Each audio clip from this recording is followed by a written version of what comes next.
Straight out of Compton. Motherfucker named Ice Cube. From the gang called Hulk Hogan with Attitude. Hulk Hogan's with attitudes. Double.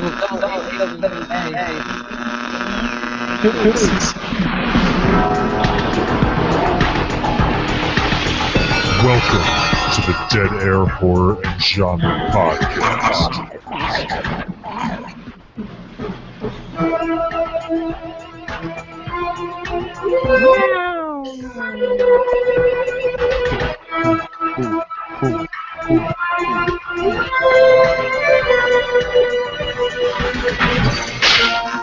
Mr. Pop.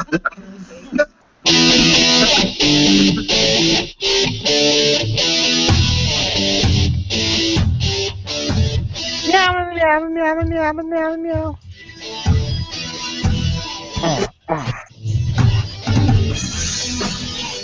Hulk Hogan, brother.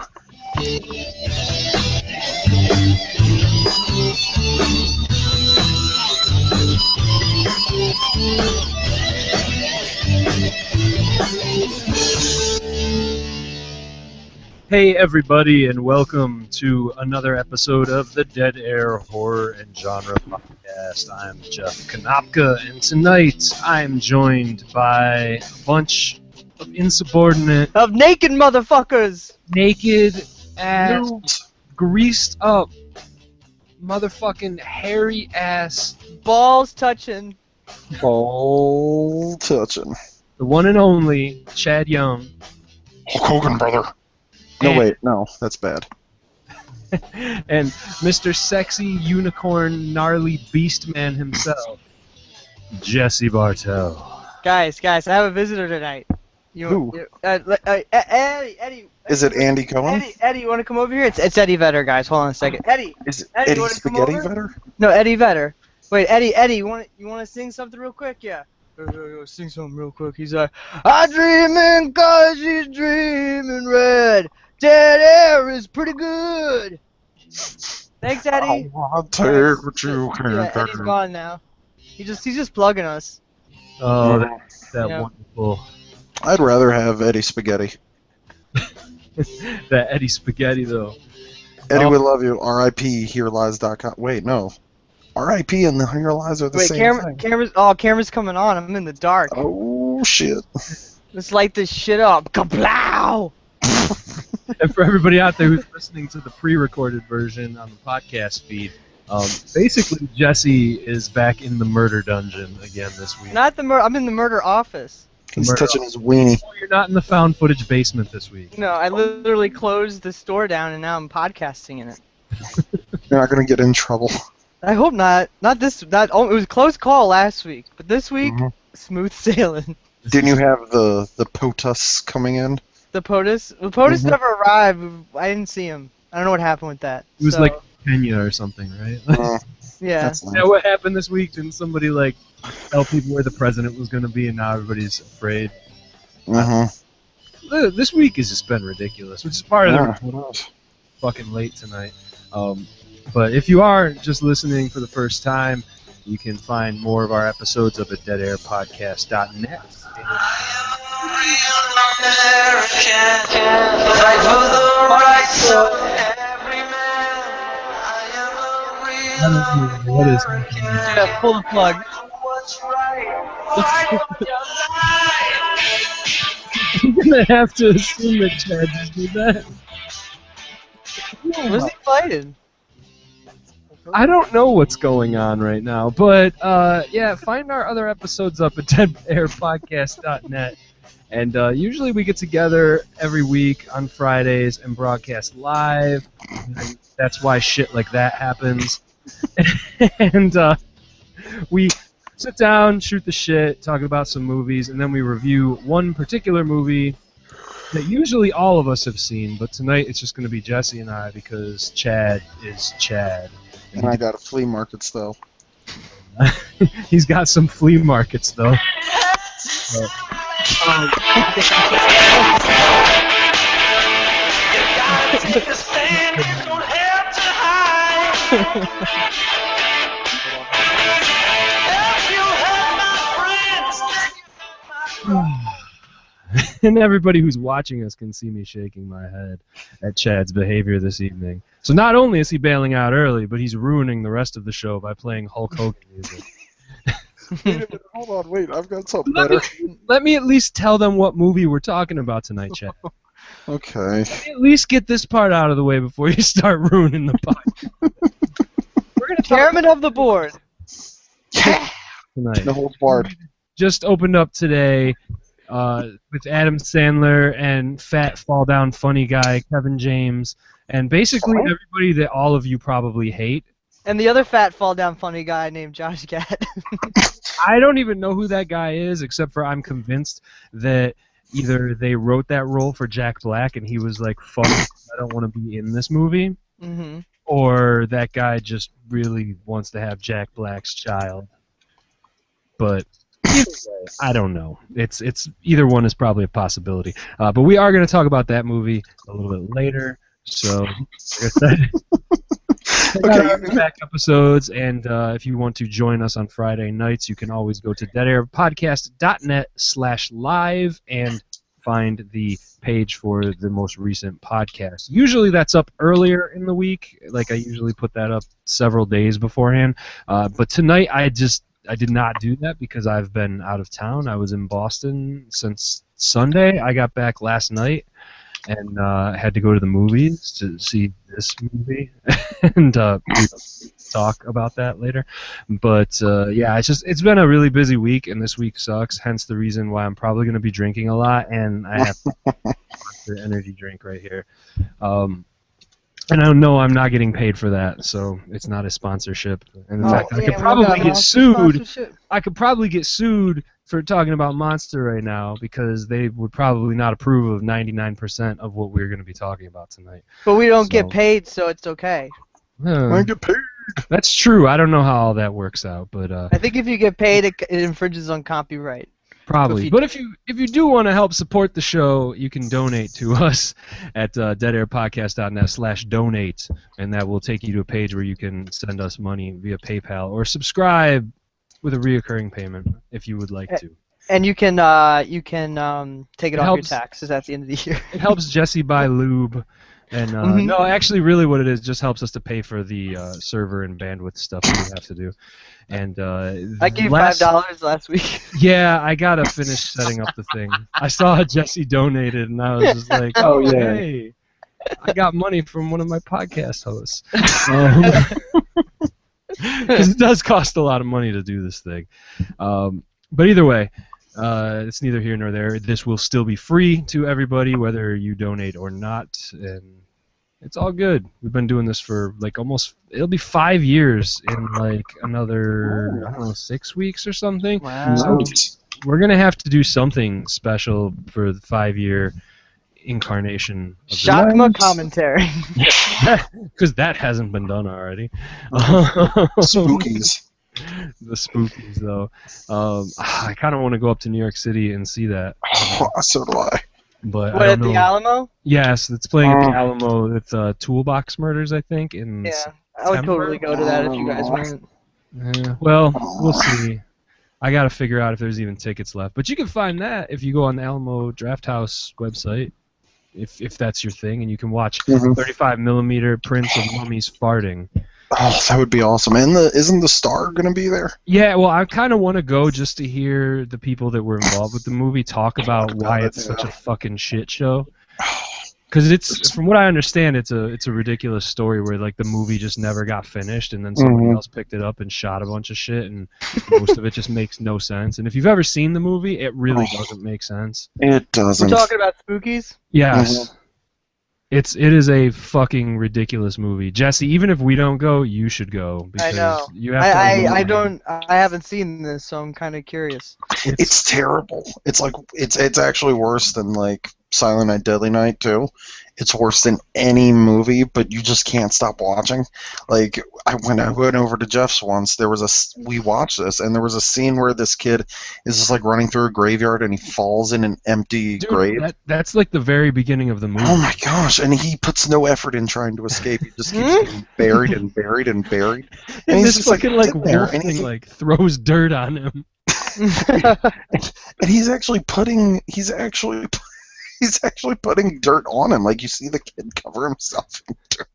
I was There's like a vagina spider thing or something in this that movie. kid defeated by dirt though. So there's a lot of like weird monster effects. Mhm. Like it's Yeah. a really weird movie that was supposed to have something to do with monsters and such, but Mhm. the story just really plays out as like a bunch of random shit, and then suddenly there's this weird thing with a bunch of teenage kids like showing up at this weird house, and some Mhm. guy who's trying to bring back to life like a dead old lady. And I like it just, and then for some reason like farting mummies show up. Like Yeah. like these mummies just come out of nowhere, and they don't really look like mummies. They just look all fucked up and melted and weird. And then you just hear like it sounds like somebody making like a bunch of like farting It noises, sounds. Yeah. and it just keeps going like for like the whole entire scene. And when is this in September? Oh Yeah. yeah. It's like the 19th, I think. Yeah, I think it is. Yeah, I would totally come down for that. You know. Yeah, I just got to see if I can figure out travel. It's a Saturday, so Mhm. they may still have some tickets. I think it's in conjunction with the Hudson Horror. Yeah. Oh, that's Show. good. That's nice. So Chris. I went to one of their things and it was good. Well, that dude's been doing stuff for a while, and I don't know. Usually they have the Hudson Horror Show, I think, at like a theater, right? So it's at like a different theater, I think, outside the city. But he has been doing some double features with Alamo Drafthouse, which is what this is. And normally I wouldn't go out just for 2 movies, but that movie with a crowd has got to be Oh, that's got to be great. 100 times more interesting than it is watching it by yourself. It's got to be just so entertaining. So anyhow, that's what's going on. That's why this week's show is late. And last week's show will be up in the feed soon. Because we recorded it Friday night and I had to leave on Sunday, I did not have time in the 24 hours between the podcast and me leaving to be able to actually edit it because I was too busy watching Patrick Swayze. So- He's dreamy. We'll talk about that later. Shout out to Eddie Spaghetti. R.I.P. Oh wait, no. You did that before the show. No, I was gonna say R.I.P. Here Lies, but isn't Here Lies essentially the same as saying R.I.P.? It probably is. R.I.P. Hulk Hogan.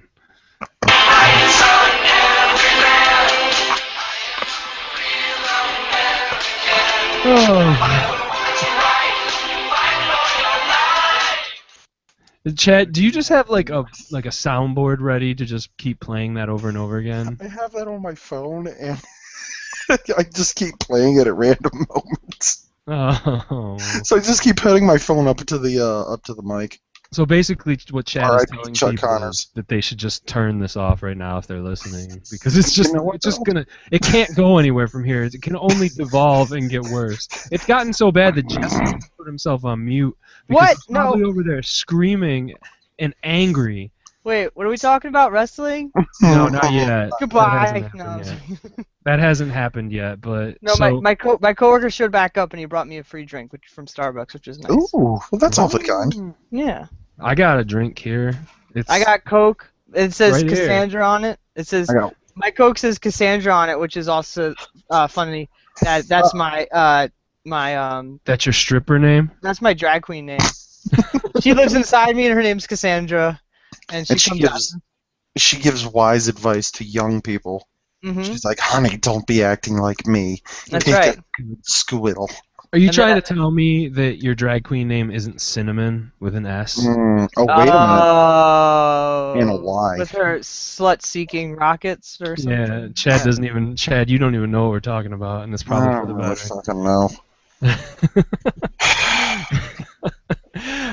So okay, so let's just get this shit out of the way because if we don't do this now, then Jesse's just gonna quit the podcast. Mm, Wow, already planning on it with that attitude. Well, okay, so here is the thing. I don't understand any of this Hulk Hogan nonsense. I don't watch wrestling, and I've been gone, like, being extremely drunk, mhm, like, and getting paid to be extremely drunk in the evenings and sitting in conferences all day mhm.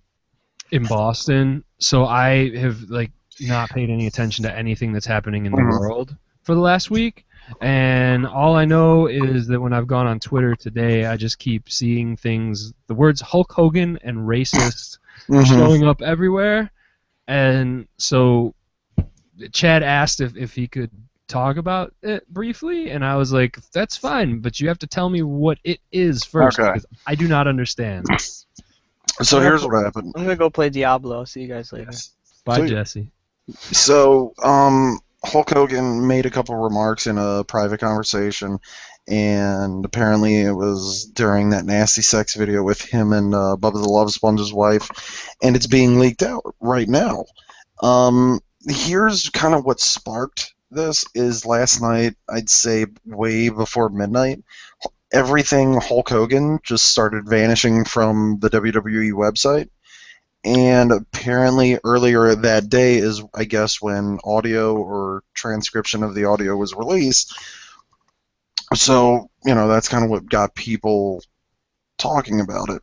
So, essentially it was, Hulk Hogan's a racist. He was really, he had like a Legends contract with WWE, which means they would bring him in and that they would like use him for, they would use him for appearances, and they would have him like show up, to do like promotional, stuff for the company and merchandising and stuff like that.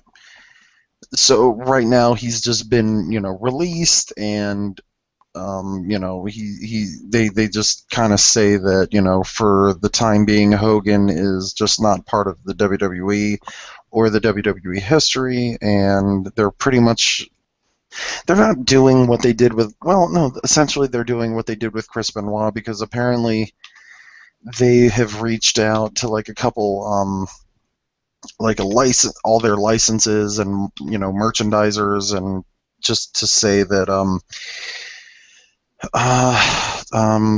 just say that, please remove Hogan's image and all this stuff. So right now he doesn't exist. I'm telling you this because, Stone Cold Steve Austin actually beat his wife, and they brought him back a year later. It's a different time than when that happened, but if you give it a few years, I think that people are going to kind of be like, okay, we want Hogan back. We want to see, our hero, we want to remember him, come in and like do a body slam or something like that. So he'll be back. Just right now, he's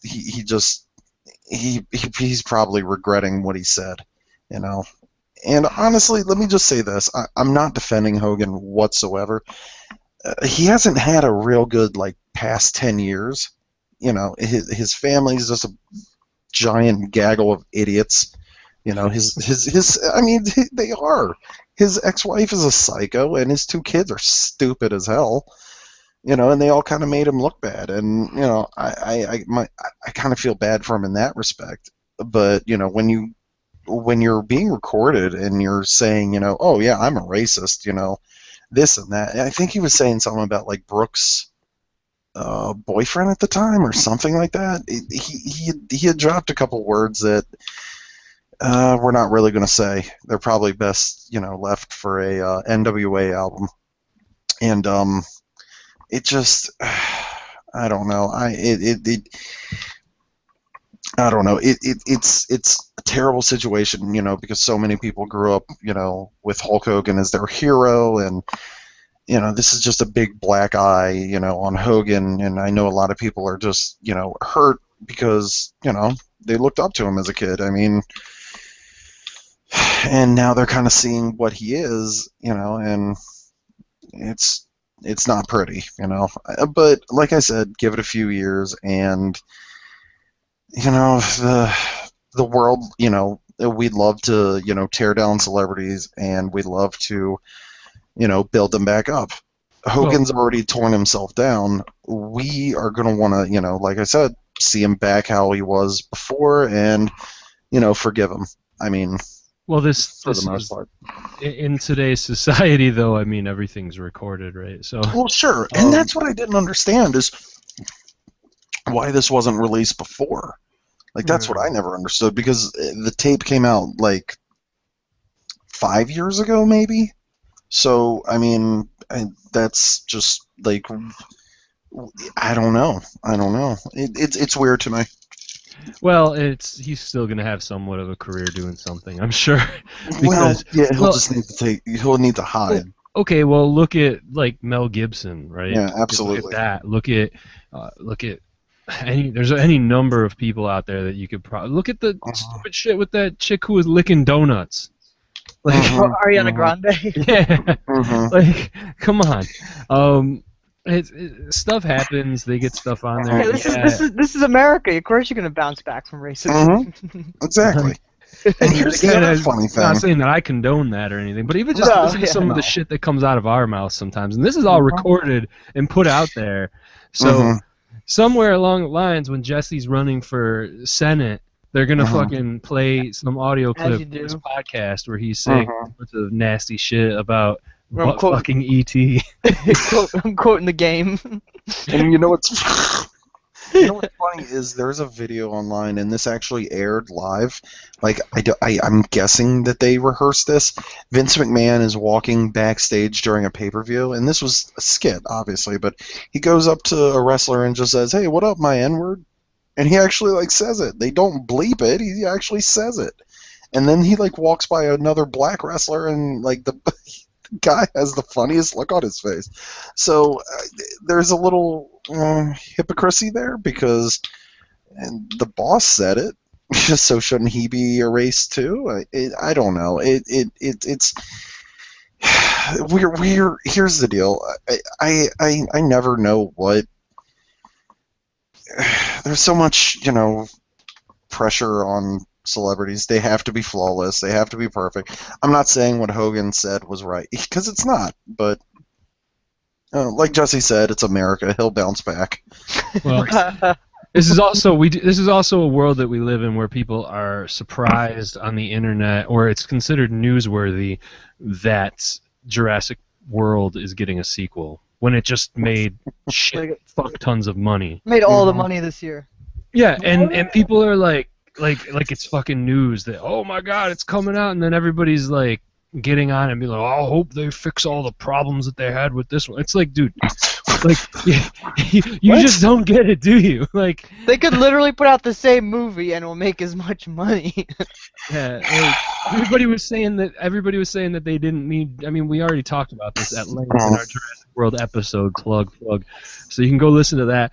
But people were like, we don't need another Jurassic Park movie, and rah, and then it made a bunch of money, and then so it happens. Things happen, and people are dumb. So whatever.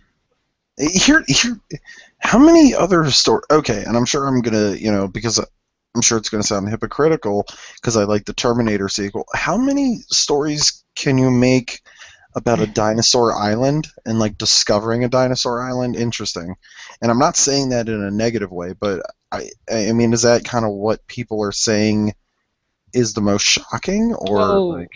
I mean, it makes sense that they could pick up from where this one left off. Okay. And they can pick up from anywhere on there, and I don't really care because I just want to see dinosaurs eating people again. Mhm. So I'm fine with that. Like, give Okay. me Jurassic World 2 or Jurassic Park in space or whatever the hell it ends up being. Like, I'm fine with all of these things. Dinosaurs in a We fucking watched that. spaceship would be alright. That's like that game Dino Crisis 3. Yes. Somebody said something about like dinosaurs in like the Antarctic or something. I don't Yes, know. please. Like, I'll watch any of the shit. I don't care. It's dinosaurs. Like, Mhm.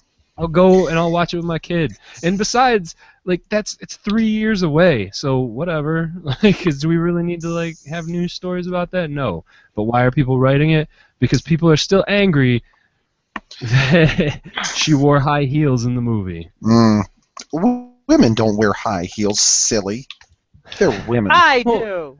The Yeah, I worst know. part about it is that was like a running gag through the movie, and it was actually addressed in the movie, and they were making fun of the fact in the movie, and then people were pointing it out as if they were some sort of, as if they had some sort of insight that somebody else didn't have, right? And it's like, no, you are not offering any kind of commentary here. You just want to complain on the internet because that's pretty much what happens. And to an extent, I mean, that's what's happening this week as well. Obviously, it pretty much happens every week. Mhm. And this week, it's because of the movie that we're going to talk about tonight. And Which I didn't see.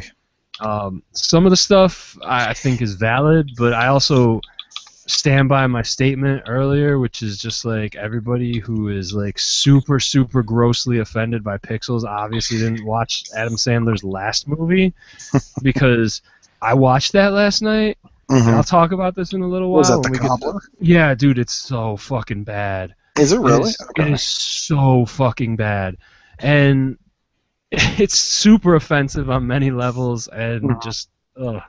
So it's just one of those things, though, where it's like, I don't know. I think, again, it comes down to, regardless of whether or not something has any value, I still think people should watch stuff, because I think they should make up their mind for themselves, because any criticisms about a movie are only valid if you've actually seen the movie. Otherwise, you're just speculating, and I don't really care about speculation. Like, I don't know. Maybe that's just... You know what? Can I? I've always been kind of curious about something, and let me kind of get your guys' opinions, because this is kind of a theory I had when I was watching what was it? The Grown Ups. Okay. I feel like most of the time Adam Sandler writes a role, and he usually thinks, oh man, this would have been a lot better had Chris Farley been able to play this. And I feel like there's usually a role like that in every single one of his movies, whether it's like Kevin James or someone else. I just feel like he's writing it down, and he's like, oh man, this reminds me of a joke Chris Farley would have made. We got to put it on screen. We'll call Kevin James. He'll be the kind of funny fat one, and I mean, do you guys ever get that kind of feeling? Well, again, I mean, without getting too much into what we're going to talk about during the review, I mean, in this, like, Kevin James isn't, as far as I am aware, he's kind of not playing the typical character he usually does in a lot of ways. Okay. And in this case, I kind of felt more like I said, I still stand by that, and I'll discuss it later, but I really feel like that other guy was just trying to like fill in a Jack Black role or something. Okay. But he was too busy making Goosebumps, which people actually want to see. Yeah. I want to see it, but I want to see Tales of Halloween way much more. I think that's going to rock. I want to see them so both. hard. Yeah. But only one of them's coming to a movie theater near you. Wait, Tales of Halloween isn't? That's going to be that's through like Image, so it's going to be a VOD, direct to Blu-ray DVD. I mean, it's going to play in a few theaters, I believe, but it's not going to be like here at the movie theater. You think it'll play at the Little? No. Oh, damn it. It'll get like play in like 4 theaters, so probably like New York City, Hollywood. It'll probably be in Hollywood or LA or something like that. I just want to see more anthology films. I know I keep saying that over and over, but I mean, if Goosebumps, and Tales of Halloween means we get more anthology, I'm down for both to be, successful. And I really hope that people like the new Goosebumps movie, and I hope people like the Tales of Halloween. Well, there's some weird shit coming down, because some of it we're reviewing here, because there's a movie called Kitchen Sink that's coming out that is like it's like really weird, like horror comedy with like zombies and vampires and fucking, it's just like everything, and that's why they called it Kitchen Sink, I guess, because it's just like everything in this one movie. I don't know much about it, but I want to check that out. And then there's some movie about like scouts versus zombies coming out. Okay. So that sounds just really fucking weird. There's a lot of weird shit It'll be that's like a coming bunch out. of dead kids. And these are like wide release movies that are going to be coming out, like in the movie these are theater. not. No, they're I not. swear to God. Swear. What's going on with Hollywood? I want Ouija 2. I want Woman in Black 3. I want more. Devil's Due 2. I just don't understand the thought Hellboy process 4. because most of the time we can't get like an original movie, but then when they do an original thing that's not just a VOD. sequel, and it's not just like some cheap ass like we spent $100,000 on it and now we're gonna put it out into theaters. Which, by the way, I found out this week that The Gallows was $100,000 film. Mhm. So, like it or not, you'll probably get The Gallows 2 because it's already made over $10 million. God even damn though it. it is the most horrendous piece of shit that I've seen in the Deadly theater Night 3. all year. It's a horrible fucking movie. But so it's like we can't get all this stuff done, but then they'll just put out these weird movies, and I'm fine with that. But it's like, how does something like Goosebumps I get because it's based on existing property, but some of these other movies that are coming down the pipeline, I just don't understand how those movies get greenlit. And God bless them for actually getting those made. I'm not saying that they shouldn't. I just don't understand the thought process that goes into what separates those films from all of the other ones that probably should actually end up in the theaters. Like the Vatican tapes was supposed to come out this week, and I'm not saying again that that's something that I was actually looking forward to. I was gonna watch it, but for some reason Lionsgate went from putting this out as a wide release movie to putting it out on like only 400 screens. So the nearest that it was playing to here was like 50 miles away, and I was not about to drive 50 fucking miles For that. like an hour to go see the Vatican tapes. And like, Yeah, it was playing like an hour away from me too. yeah. And if anything, like it should be playing semi near you guys. You guys are near the city, right? Like No, not really. ish. No. Like 2 hours from the city. Oh, okay. Okay. So I guess it's not so much. So, but I just don't know how that happens because it's fucking Lionsgate, and that movie couldn't have cost that much to make. So how difficult would it be for them just to throw it out on some screens? And they had the trailers playing out here in front of movies. Like I saw that trailer. There was a at least lot of 4 times. they were in front of a lot of movies. I remember because I remember groaning every time it came on. And I saw it. And that's, we were gonna review that, but then I was like, well, it's not playing out here, so we'll review Pixels.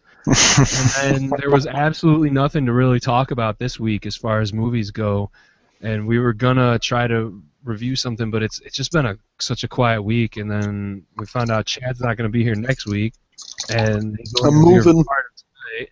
So we were just like, fuck it, we're gonna both watch Let's just- Pixels yeah, anyway. We're Let's gonna just- watch Wicker Man next week. Oh What? Jesus, the Nicolas What? Cage one. Of course. Those broken legs, though.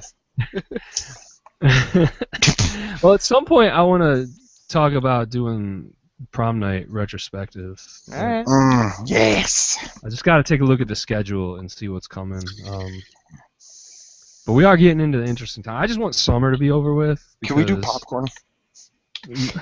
Chad, No. don't even Let's start. not go that rabbit hole. Let's not even start on that. The fat rabbit hole. No. So anyway, RIP credibility.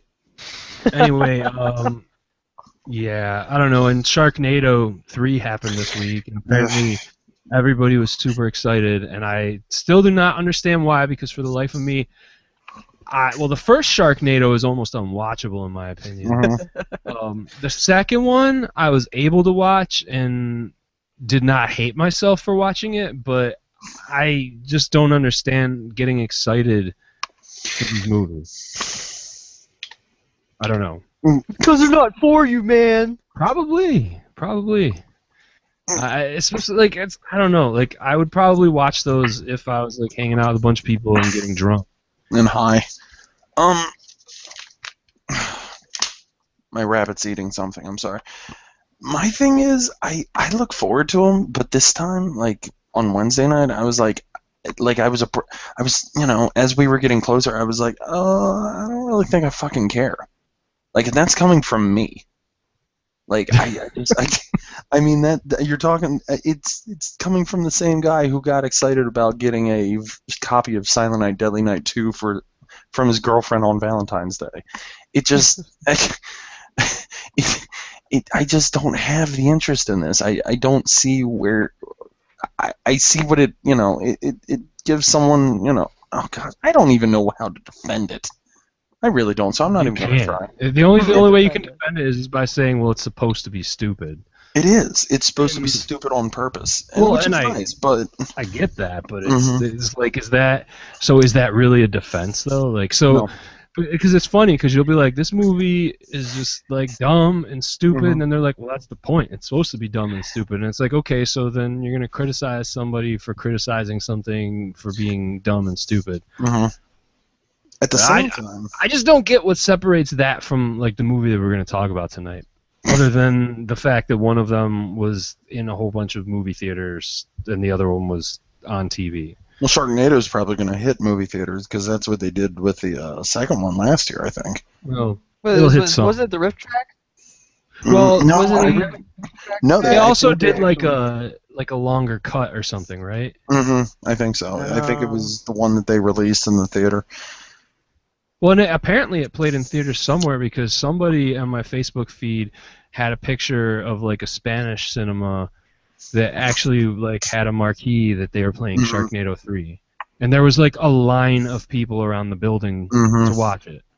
And that's the shit that I'm just like, fine, then just fucking put it in the movie theater. I don't care. You can go watch it. It's dumb.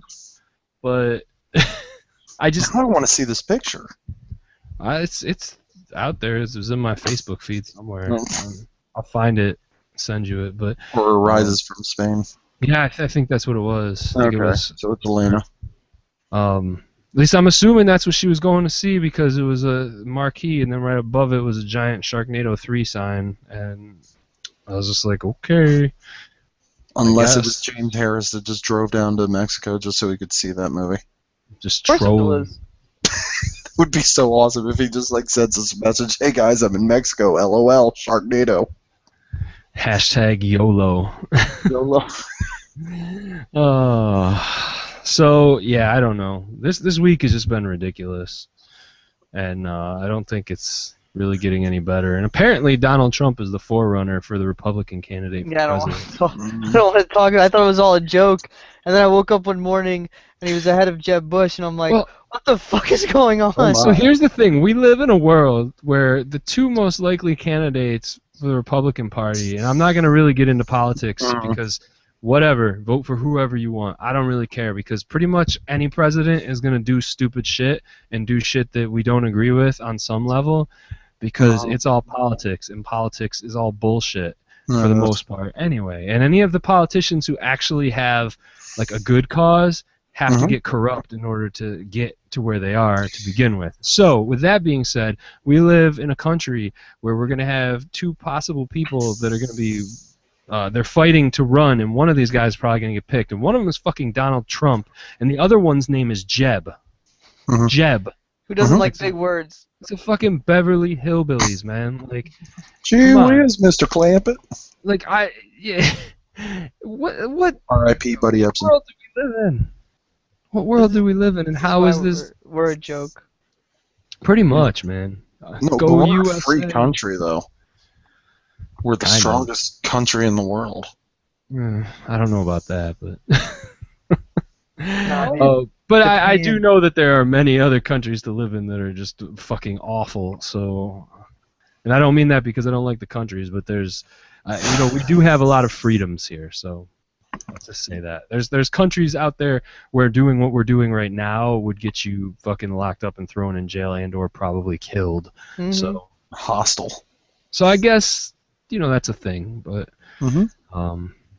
I don't know. It's not the politics podcast though. So, and the only other thing that I really have All things considered, NPR. well, the only other thing that I really kind of wanted to mention before we talk about movies here, though, is like, what the fuck is wrong with people? Again, some guy came into a movie theater and was shooting people again. Went into a train wreck screening last night, right, in Louisiana, Lafayette. Yep. and opened up fire and killed. Was it like 2 people and injured like 7 others or something? Why? Like, Why? well, so apparently this dude's got mental. Well, he did have, because he's dead. He went and shot himself afterwards, which, no offense, but good riddance. And I realize that there's people out there who be like, oh, but he was mentally ill and blah blah blah. And it's like, yeah, but I don't care. I don't care if you're fucking mentally ill. If you kill a bunch of innocent people, then like I feel no pity for you when you go and blow your fucking brains out on the sidewalk. I really don't. And I wouldn't care if somebody else shot him down too. You know, like you don't just go and do that shit. And okay, so yeah, Uh-huh. maybe the system should have probably taken some better care of him. But there's like, I guess I don't know. Like I really don't know where to go with that because it's ridiculous. You know what I mean? Well, it's Mhm. scary.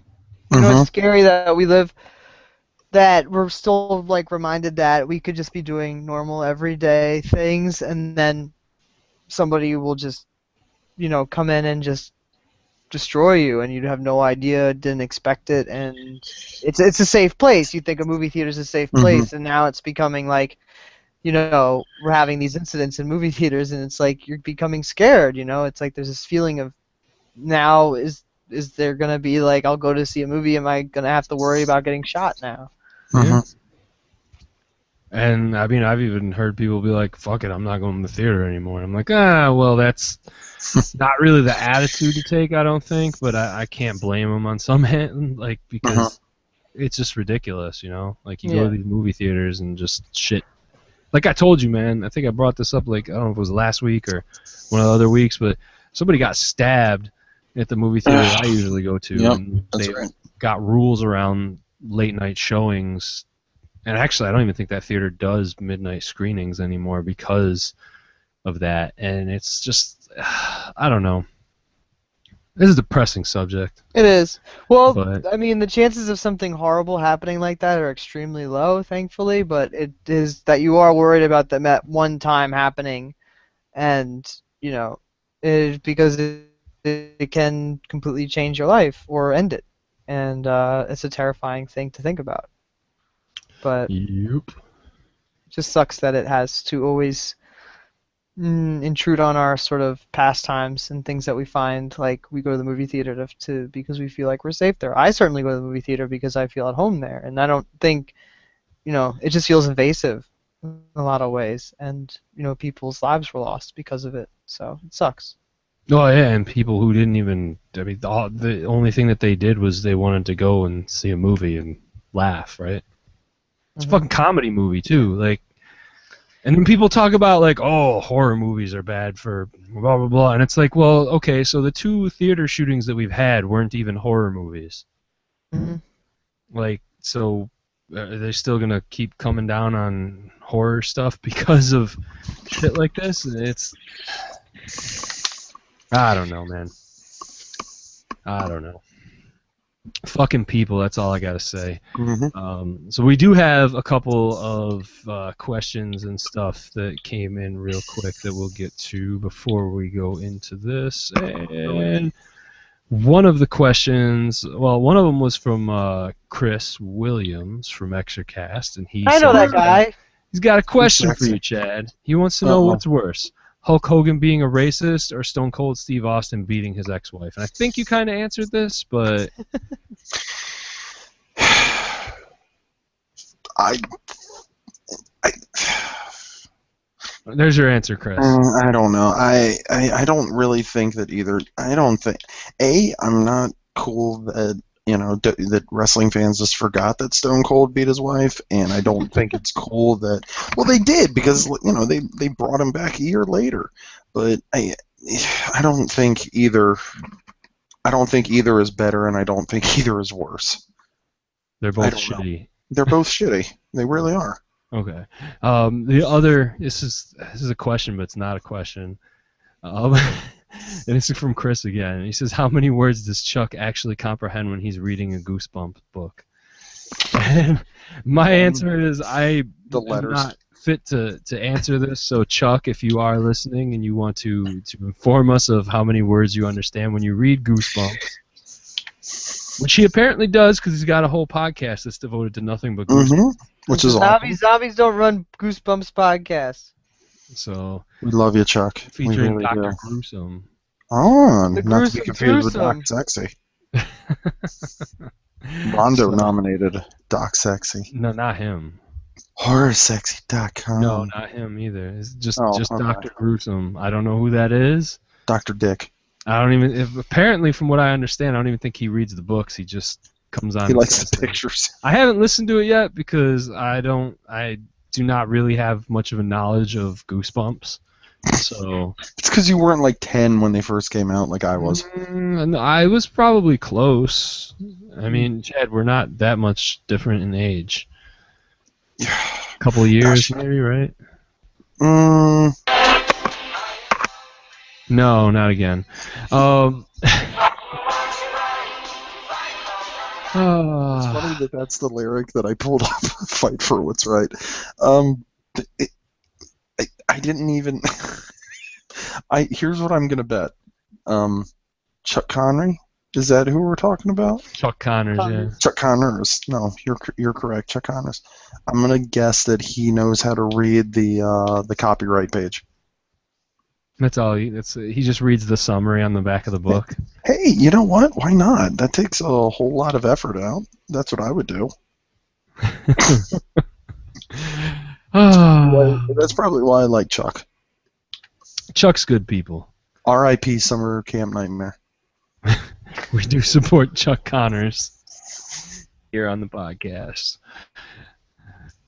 So I think it's probably a good time to. Well, you want to take a break in a minute here?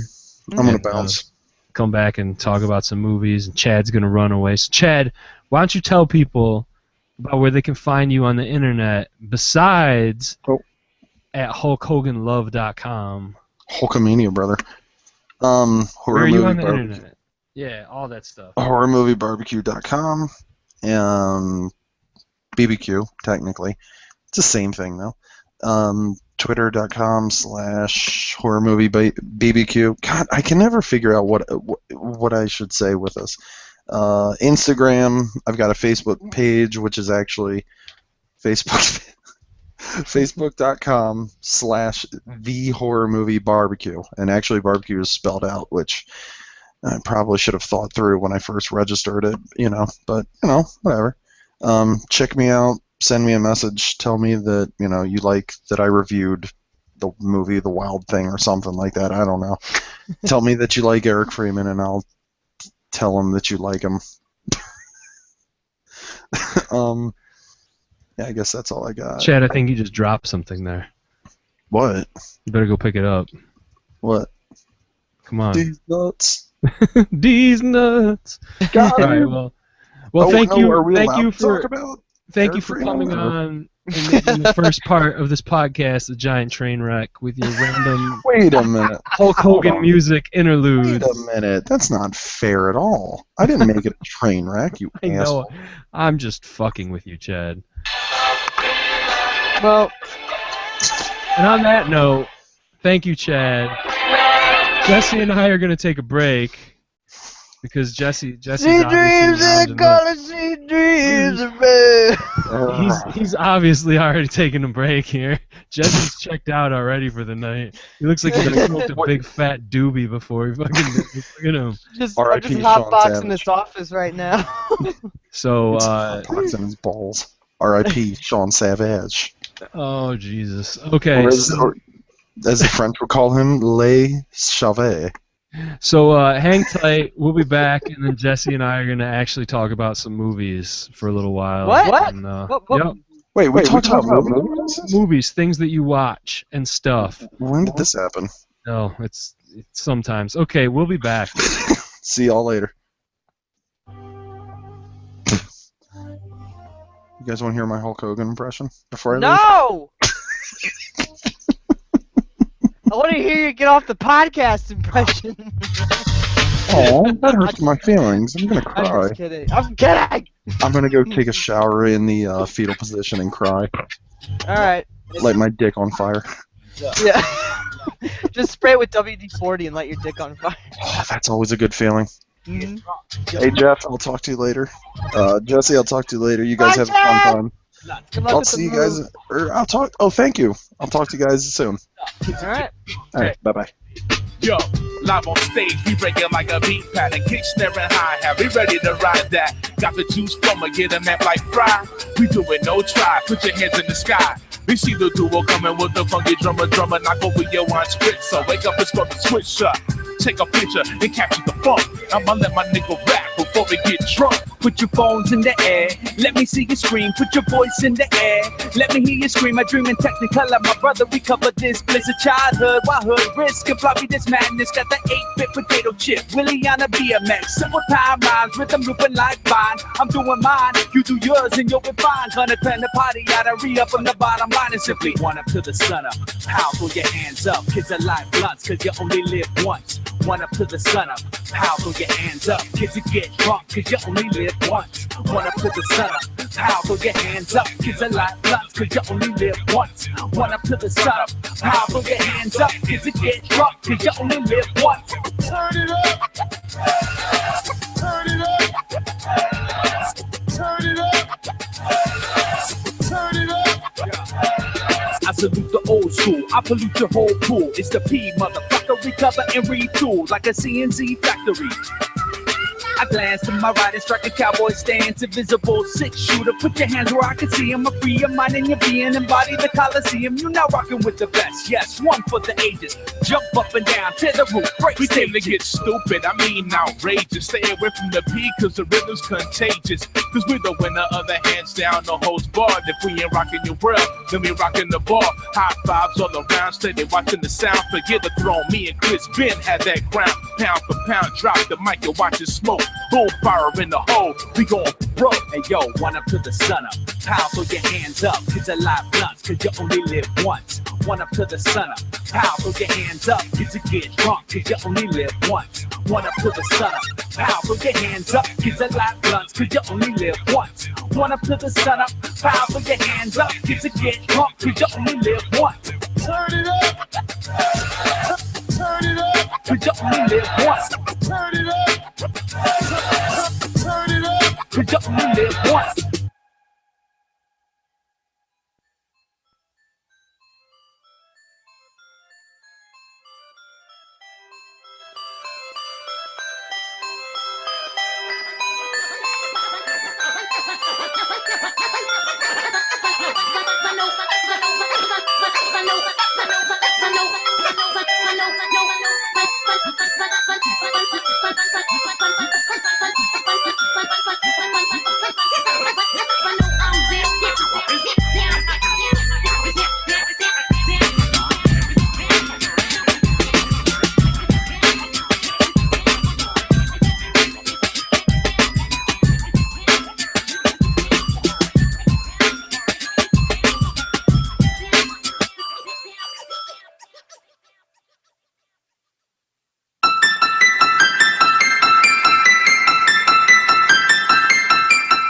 Hi, this is Dabaya. I am from the Exorcast. Every week, we talk all about pornography, beards, and horror movies. I used to have a co-host named Vincent, but he is off somewhere playing with dildos and dressing up like Judge Dredd. So, now I have a guy named Chuck and another guy named Newsfinder General, and we have more fun without Vincent because he is a sack of shit. We love the Dead Air guys. But James is a little rapey. Jeff is too drunk. Jesse thinks he is Nick Cage. And Sean. Well, I don't know where Sean is. Probably at a gas station giving hand jobs. So, when you are done listening to these assholes, you should go to exorcast.com and listen to us, assholes. I am sorry that I sound like a robot. But I have not given Jeff a new bumper in a long time. So he had to make this one. Go fuck yourself. Exorcast.com. Bitch. The power of pornography compels you. Thank you.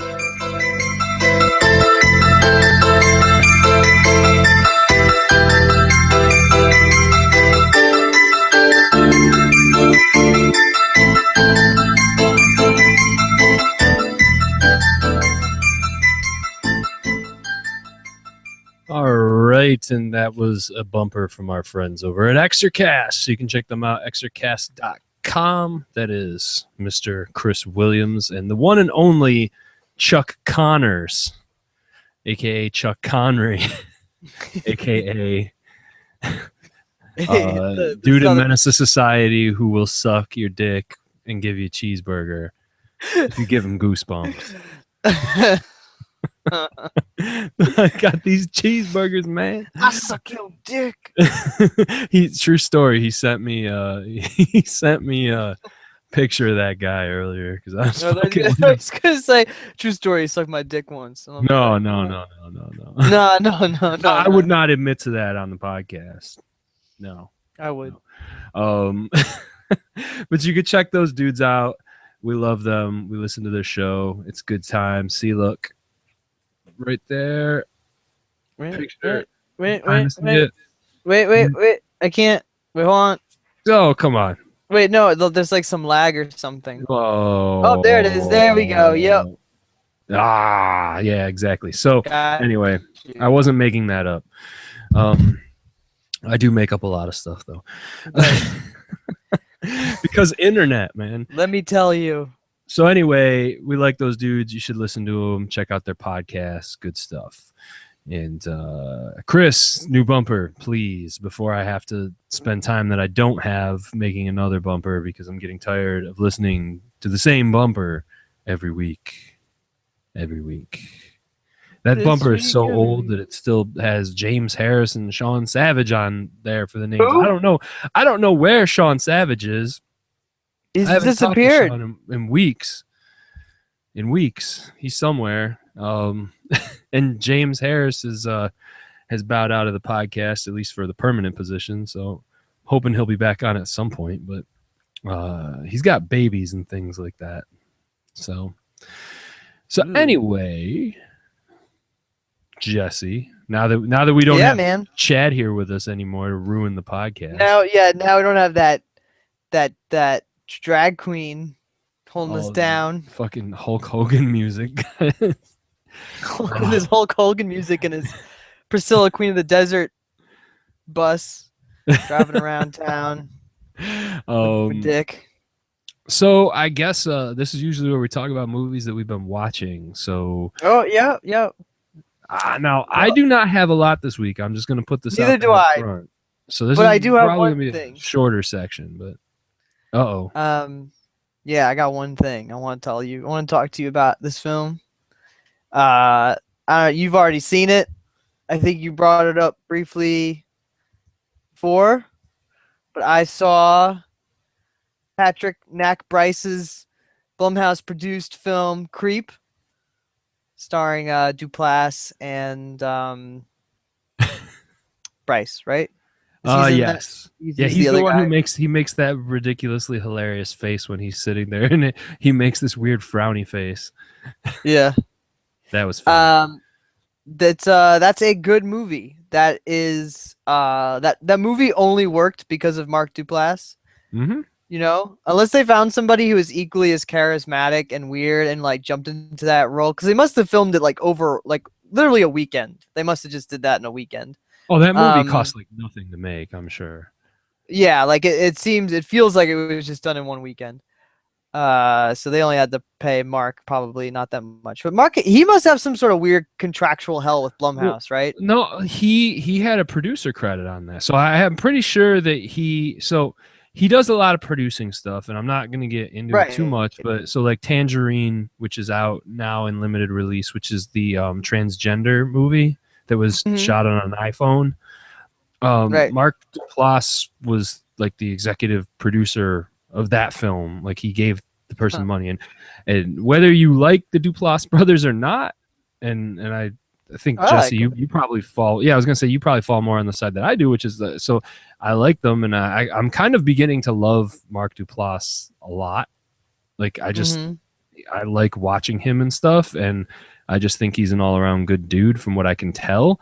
But good on him for supporting people and giving people money and helping people's projects get out there. Because you know what? Like for every fucking movie that comes out that's like The Gallows that gets in the movie theater that is just a giant piece of shit that people go to see, like there's stuff like, so Creep is not an amazing movie. It's not fucking mind-blowing. It's not really necessarily anything new, but it accomplishes what it sets out to do. And yeah, it's cheap, and yeah, they did it quick, but it's pretty well made, and I mean it's short, and it is, as far as found footage stuff goes, in my opinion, that is the type of thing that found footage can do well. Yeah, And- they completely accomplish it, but I think it all rests on Duplass's shoulders. You know, like I can't Yeah. see that film Because doing he's in almost every fucking frame of the movie except for maybe like 10 a minutes of few. it. Yeah, but the thing that works with him is that he's so magnetic when he's on screen, because you know there's something wrong with this guy that this guy is filming. So I guess I didn't really explain the premise, but the premise of Creep is that this guy gets some ad or something to film this guy for like a day or a weekend or whatever it is, and he has to meet him up in his, I guess it looks like somewhere like upstate New York or somewhere, but to It's like a film cabin, right? him. Yeah, Well, it's to not a film cabin. him It's like and like Adirondacks house or something. right, with the long steps and all of that. And so he meets up with the guy, and the guy kind of messes with him a little bit at the beginning, but he just thinks it's kind of kitschy and weird. But then you just kind of watch this character played by Mark Duplass, who's like really unsettling, because you know there's something wrong, but then there's also like the sweetness about him too.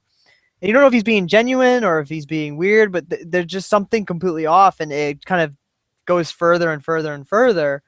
And you know it comes to a very climactic ending. But I think that it's a very basic setup that just allows for this character to be filmed for, you know, an hour and 15, 17 minutes, whatever it is. And yeah, it's yeah, like you said, it just perfectly sets out what it needs to do.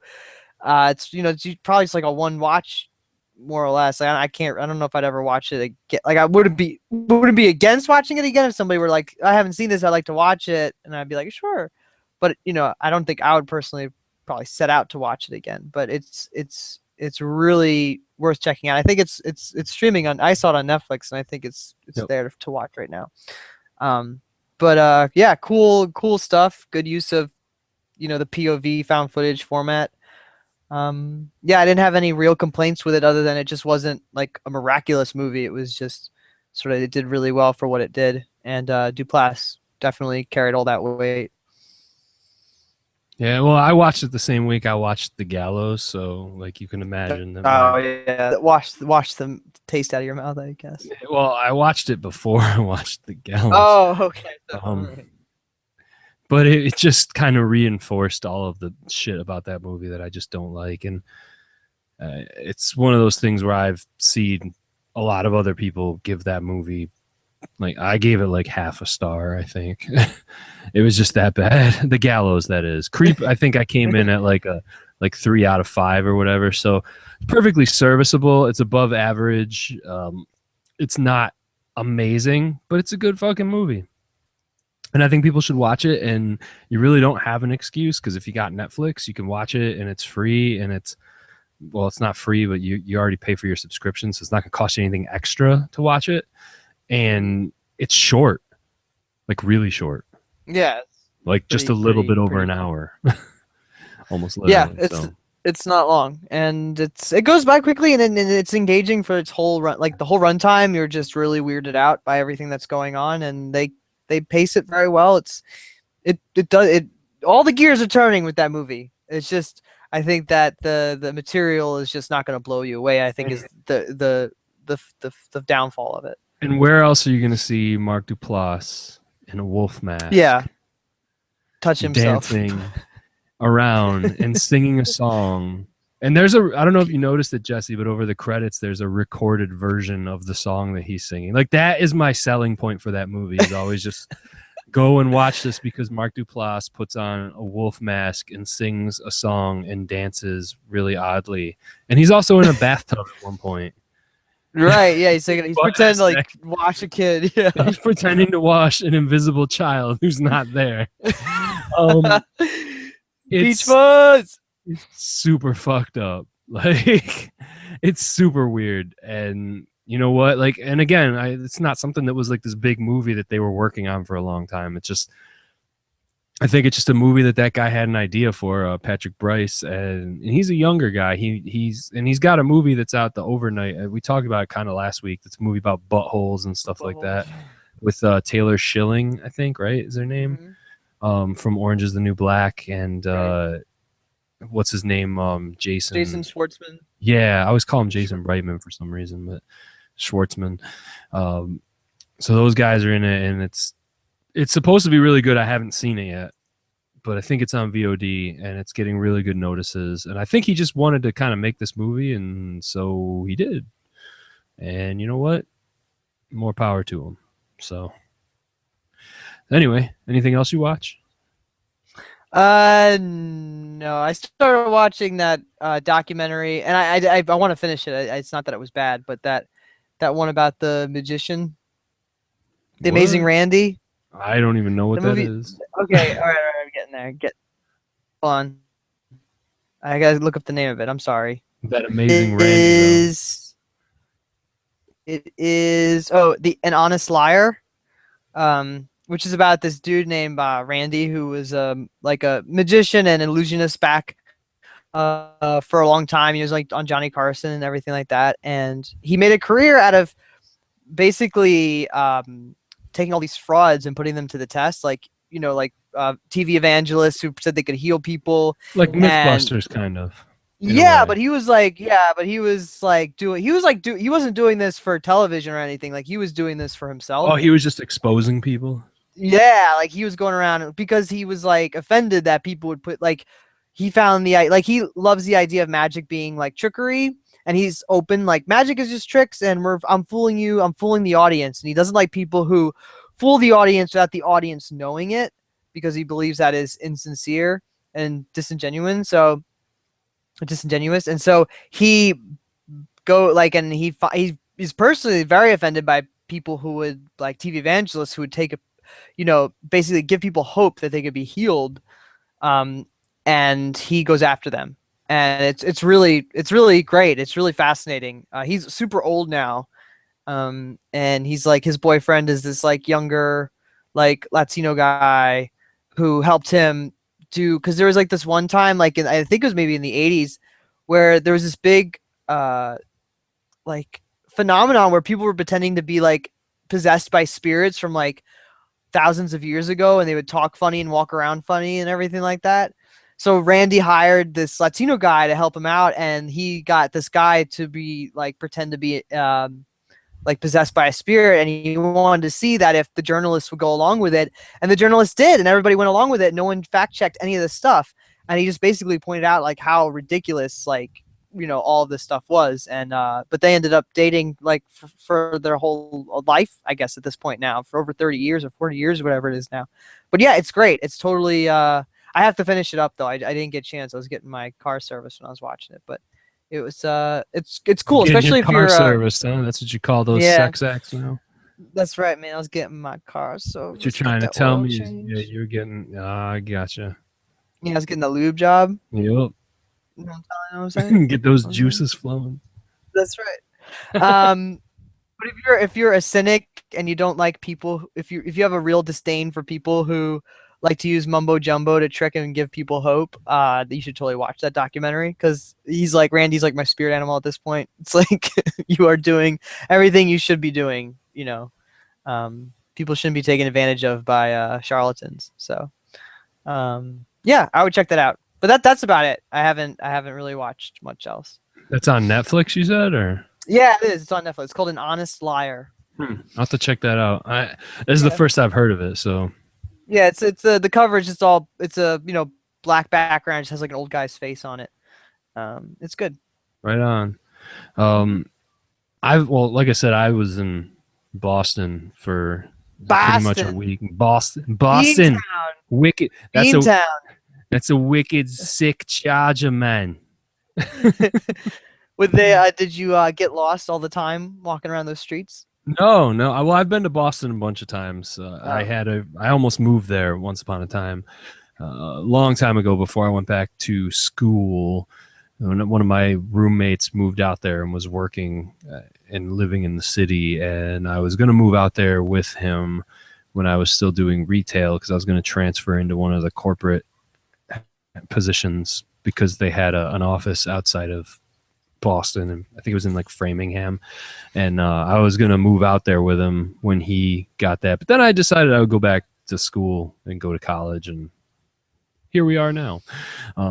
So anyway, I didn't move out there, but since he lived out there and I was in college and I could stay with him for free, and all it would cost me was a round trip plane ticket, which at the time I could do for about $100, which was super cheap. So I used to go out there like 3 times a year or so. So I've been out there a whole bunch of times, and where they put us actually was over in right by the north end. So if you've ever been to Boston, we were pretty much there right on the harbor next to the New England Aquarium. So basically not that far from everything pretty much. And I didn't have to pay for the hotel. And it was a customer appreciation event that was going on for one of the companies that we use one of their products. And needless to say, there was a lot of open bar going on. There you go. A lot of food that was just included with it. So I didn't really have to pay for very much at all. And, it was all right, but it was a long week. So I didn't really get a lot. I thought I was going to be in my downtime, just sitting there watching stuff on my tablet. But most of the time we were out until all hours of the fucking morning, including like one night where they took us to Thompson Island, and they're just like, here's a bunch of lobster. Eat all this lobster, and here's open bar, and the night like ended with all sorts of people throwing up lobster. No, all these fucking people like dancing to Taylor Swift. Oh boy, in this tent. You've got your James Dean. No, it wasn't James that. Dean, It was that Shake It Off or whatever, and they suck me off. Suck me off. Suck me off. And then it ended with like coming back from that, and then like people taking us out for drinks to this one bar that was on the waterfront that closed, and then dragging us over to this Irish pub where I got to watch a bunch of old people singing Irish songs, and a bunch of drunk girls were in there, and one of them was trying to dance with me, and I was just like, I don't know who you are or what's going on here, but I don't want any part of this. Listen, I have to tell you a few things. Literally took her and turned her around, and she went and sat on this other guy's lap for the rest of the night. So that was probably, but it's neither here nor there. So either way, not a lot of time to watch TV or movies or anything.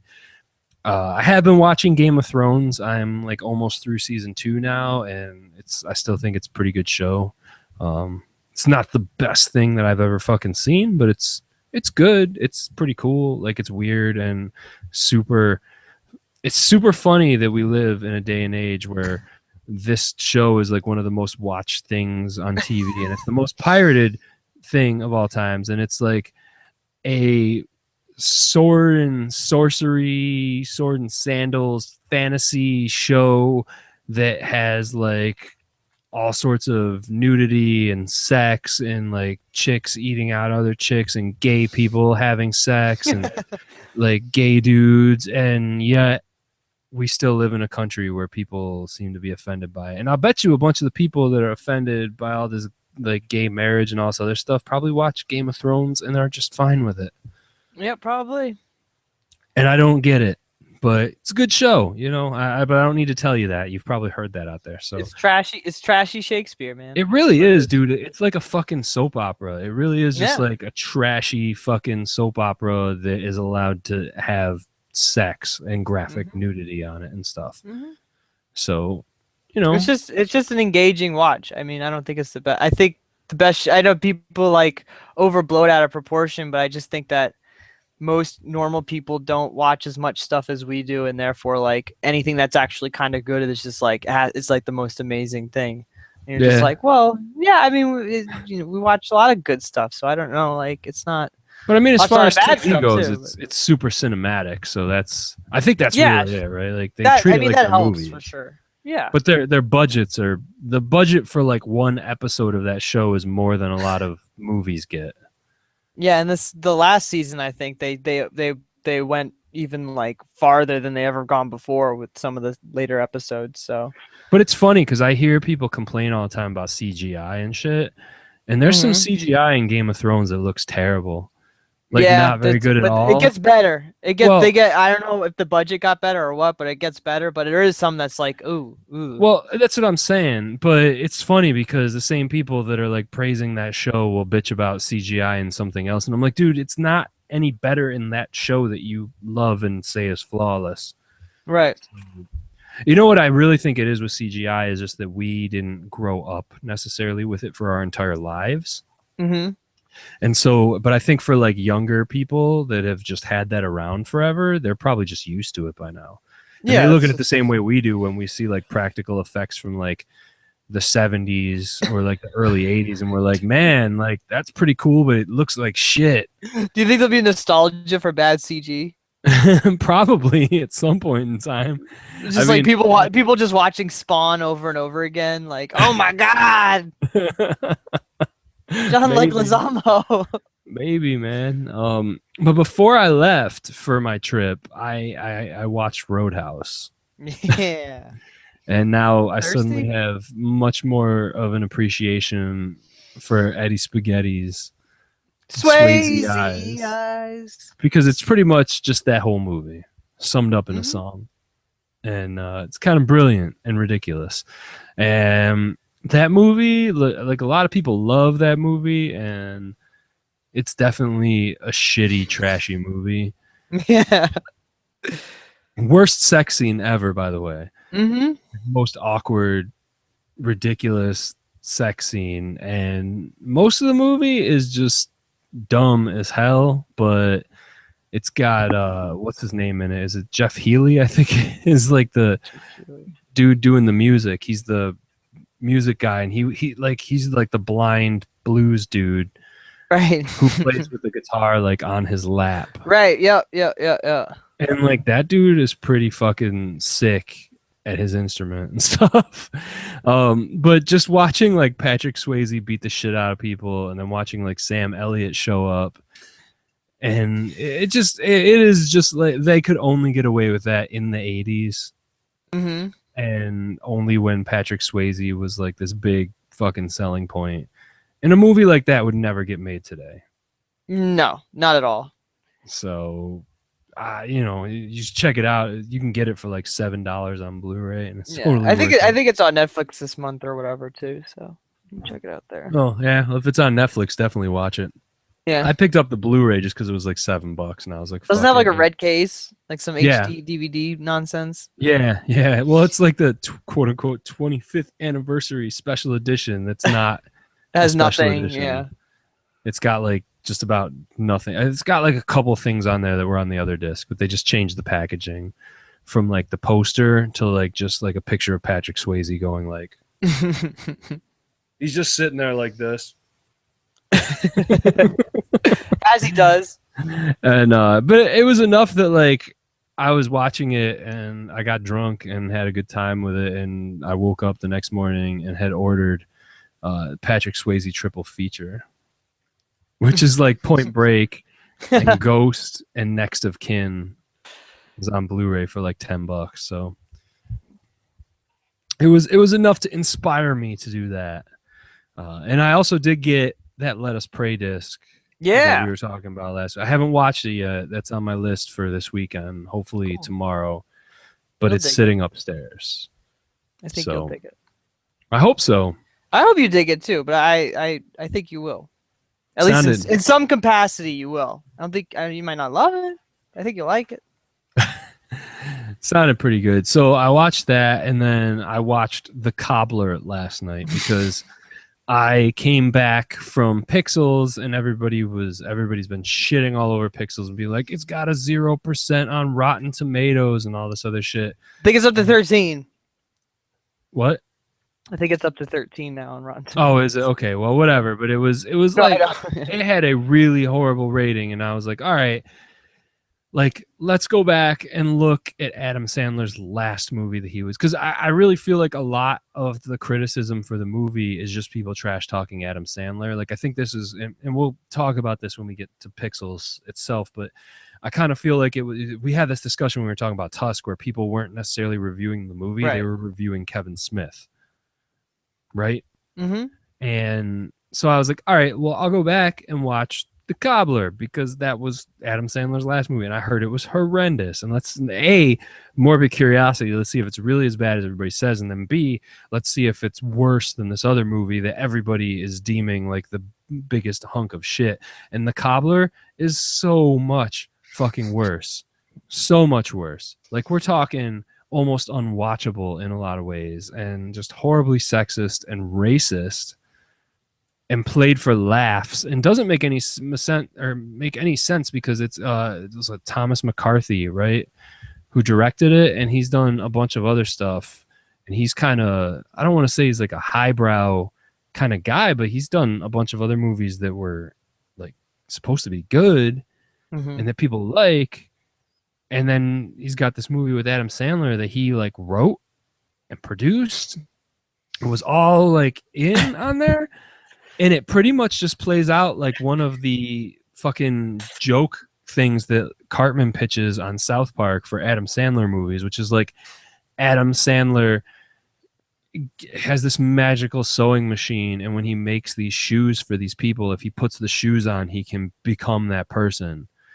And so what does Adam Sandler do with that? He uses it so that he could turn into people, so that he can go and fuck their wives and do all sorts of other inappropriate shit. You know what I mean? It's like, it's just dumb and it's horrible, and Method Man is in there. Yeah. And he like, it's literally got like Method Man stealing a white guy's shoes. And like, I can't even really get into it, but it's on Netflix and you can watch it again if you want to. But I would almost like, usually I say, you know, and I said this earlier, I think everybody should watch it on their own and make up their mind. But Jesus Christ, if you can sit through the entire, like, if you can sit through The Cobbler in one sitting and do it sober, then you're like a fucking, you are a champion, and you have a fucking pain threshold that is beyond what most normal humans can do, because it is a boring ass movie. It's super offensive in a lot of points. And what else is kind of fucking hilarious about it? So the other thing is he has this weird pickle fetish where he's just like eating pickles all the time, and he's drinking like martinis made with pickles. And there's just all this fucking weird, like, so I get that, like, you know, people can make jokes about their own religion and stuff, but there's all these like Jewish jokes that are in there that are borderline offensive, that I would assume like Jewish people would probably be offended that a Jewish person is making these jokes. Right. And Adam Sandler does all of it with like a straight face. That's the other thing. It's not like some wacky Adam Sandler comedy. It's like Adam Sandler playing this as if it's a serious thing. Well, I think that's like his new thing now, where he just is not, like, even the movie we'll talk about, like, what happened? He doesn't even, it's just, he seems so Bored. Yeah, like it's like he just shows up and does his lines and leaves in his sweatpants or something. Well, and yeah, probably. But it's like, I mean, I know the guy can act, right? I mean, right. Punch Drunk Love is amazing. A fucking phenomenal movie, and he is great in it. And Funny People's good. Yeah, I've seen it only once. I liked it a lot more than, like, I heard a lot of people saying it was garbage, but I liked it, and I would watch it again. But it's one of those things where I know the dude can act, but I think he just doesn't give a fuck about most things anymore. No, I don't think he needs to care about most things anymore. I mean, he makes movies so that he can send him and his friends on vacation, basically. So except they don't seem to be making money these days. I don't know. I'm wondering how he's getting, like, he got this Netflix deal. Right. I don't know exactly what the details were, but he's got some weird deal with Netflix where I think is like his next 2 or 3 movies are going to be exclusive to Netflix. I don't even know.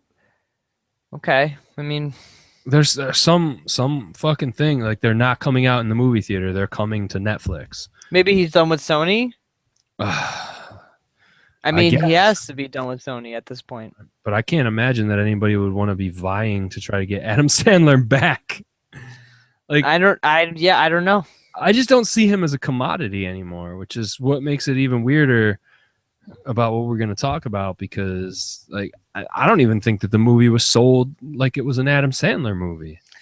No, I mean, but I think Sony was like, well, we could talk about it, but I think there's just some weird contractual stuff going on with that Pixels movie that is so many levels deep that everybody has to pay off everybody at some point, and that's what happened to that movie. probably. I mean, yeah, I don't know. But anyway, the guy Tom McCarthy, he's used the screenwriter for the film Up. Yeah, well, there you go. See, so like what the fuck? how does this shit happen? How? That's what I want to know. I don't know. It's fucking bizarre, but The Cobbler is like the fucking pain train. So go ahead and watch it if you dare. But it's not gonna. You're gonna have to put your work in to watch that shit. It's fucking terrible. And I think that anybody who's out there who wants to talk all sorts of shit about how terrible Pixels is, it should almost be required to go back and watch The Cobbler and then tell me if you still feel that it's like the worst, most horrible, soulless thing that Adam Sandler has ever done. Because fuck, man. No, Bucky Larson, right? Wasn't that the worst movie he's ever done? Was he in that? He I never saw that fucking thing. That came out in like the movie theaters for like a day. wasn't the kid like he's retarded or sorry, mentally handicapped, and then he had to like be in porn music because he had a big dick or something. I don't even know. It was Bucky like Bucky Larson. Larson's Superstar or something. Or to be right? a star. He was the screenwriter and producer of it. Oh. Yeah, okay. I have no desire to watch that ever. Nick Swartzen. But He's got like his fucking teeth and like the like the bowl cut. Like what the fuck? so anyway, that's all I really watched this week. So I don't have much else on there. We'll have more next week probably. Bump, bump, bump, bump, bump, bump, bump, bump, bump. Yeah, I am gonna watch a bunch of Mission Impossible. Have you seen them? I have seen the first two. Oh man, you're in for a treat. 3 and 4 are good. I purchased the 4-pack for like $20 at Best Buy. Yeah, I last saw that week. there the other day. Thought about it. Well, and it had $8 of movie cash to go see the new one. So I was like, I'm gonna go see it anyway. So I was like, basically for $12, I can get the first 4 of them on Blu-ray. Yeah. Like that's a good deal. Like I'm not even necessarily like a huge fan. Like I think the second one is pretty bad. The second one's fucking bad. Yeah. The first one I remember being kind of fun. It probably won't hold up as well. It holds up. Does it? Yeah. I watched it recently. And I just remember it was just literally a bunch of people pulling masks off and like, right. look, I'm somebody else. Well, no, it's Brian De Palma. So there's a lot of split screen, and it's sort of like the story's kind of like convoluted and weird, but it's like kind of fun, and it's everybody's backstabbing each other. But it isn't until like 3 that it actually like 3, 4, and like this one is like now they are like sort of what they're focused on, like since Abrams took over with 3. And then they kind of made their own, like they got a new team together, and that's the team that's going into this one. So, God, that I like Rames, him though. Yeah, he's good. I like 3 and 4 a lot. Yeah, well, I heard 4 was pretty fucking awesome. That was 4 is really fucking awesome. Brad Bird. Yeah, which is Brad why Bird. Tomorrowland was such a disappointment because everybody was like, "Yo, fucking Brad Bird," and then he did Mission Impossible and made this fucking movie that was awesome that shouldn't have been, and all this stuff. But I am gonna definitely see Rogue Nation next week. Looks good. Tom Cruise doing his own stunts and shit, hanging off a fucking airplane. People don't fucking realize, man, that Tom Cruise is like the most professional motherfucker. All right, Well, and I heard he might leave Scientology too. I know. But I mean, in terms of like his career, like the same thing with like the Nick Cage thing, where they'll put all this effort into doing a character or doing a scene that you wouldn't know that they're actually doing, because everyone just assumes that they have stunt doubles. They're not doing it themselves. But then you see footage of Tom Cruise actually hanging off a plane, like holy shit, like that's, and how old is he now? He's like 40 something. Like And he that's still looks the same as he did in like the early 90s. right. And we can always expect him to run at the screen and run away from the screen and run across the screen in any movie. So always watch for that because that's Pretty his much. contract. Pretty much, dude. Like I like the guy. I'm sorry. Like Edge of Tomorrow was really fucking good and better Yeah, he than was most people funny in gave that it credit for. Like I like the guy. Like okay, so yeah, so Scientology shit is like okay, that's fucked up. But at the same time, like I guess I kind of get it because they give him all sorts of shit. So it's not really. I honestly don't think he believes in it as much as you would almost think. I think it's just that's how he got this crazy amount of treatment and stuff. Right. And But regardless, like you come for his art, right? His art, quote unquote. Like you come Yeah. for what he gives you in entertainment. What he does off screen hardly matters to me unless he's, directly hurting or killing people or something. Well, like, and that's where so he wouldn't be directly doing that, but, right. I mean, But you know, Scientology would with their yeah, people trafficking. yeah, it's a whole nother story though.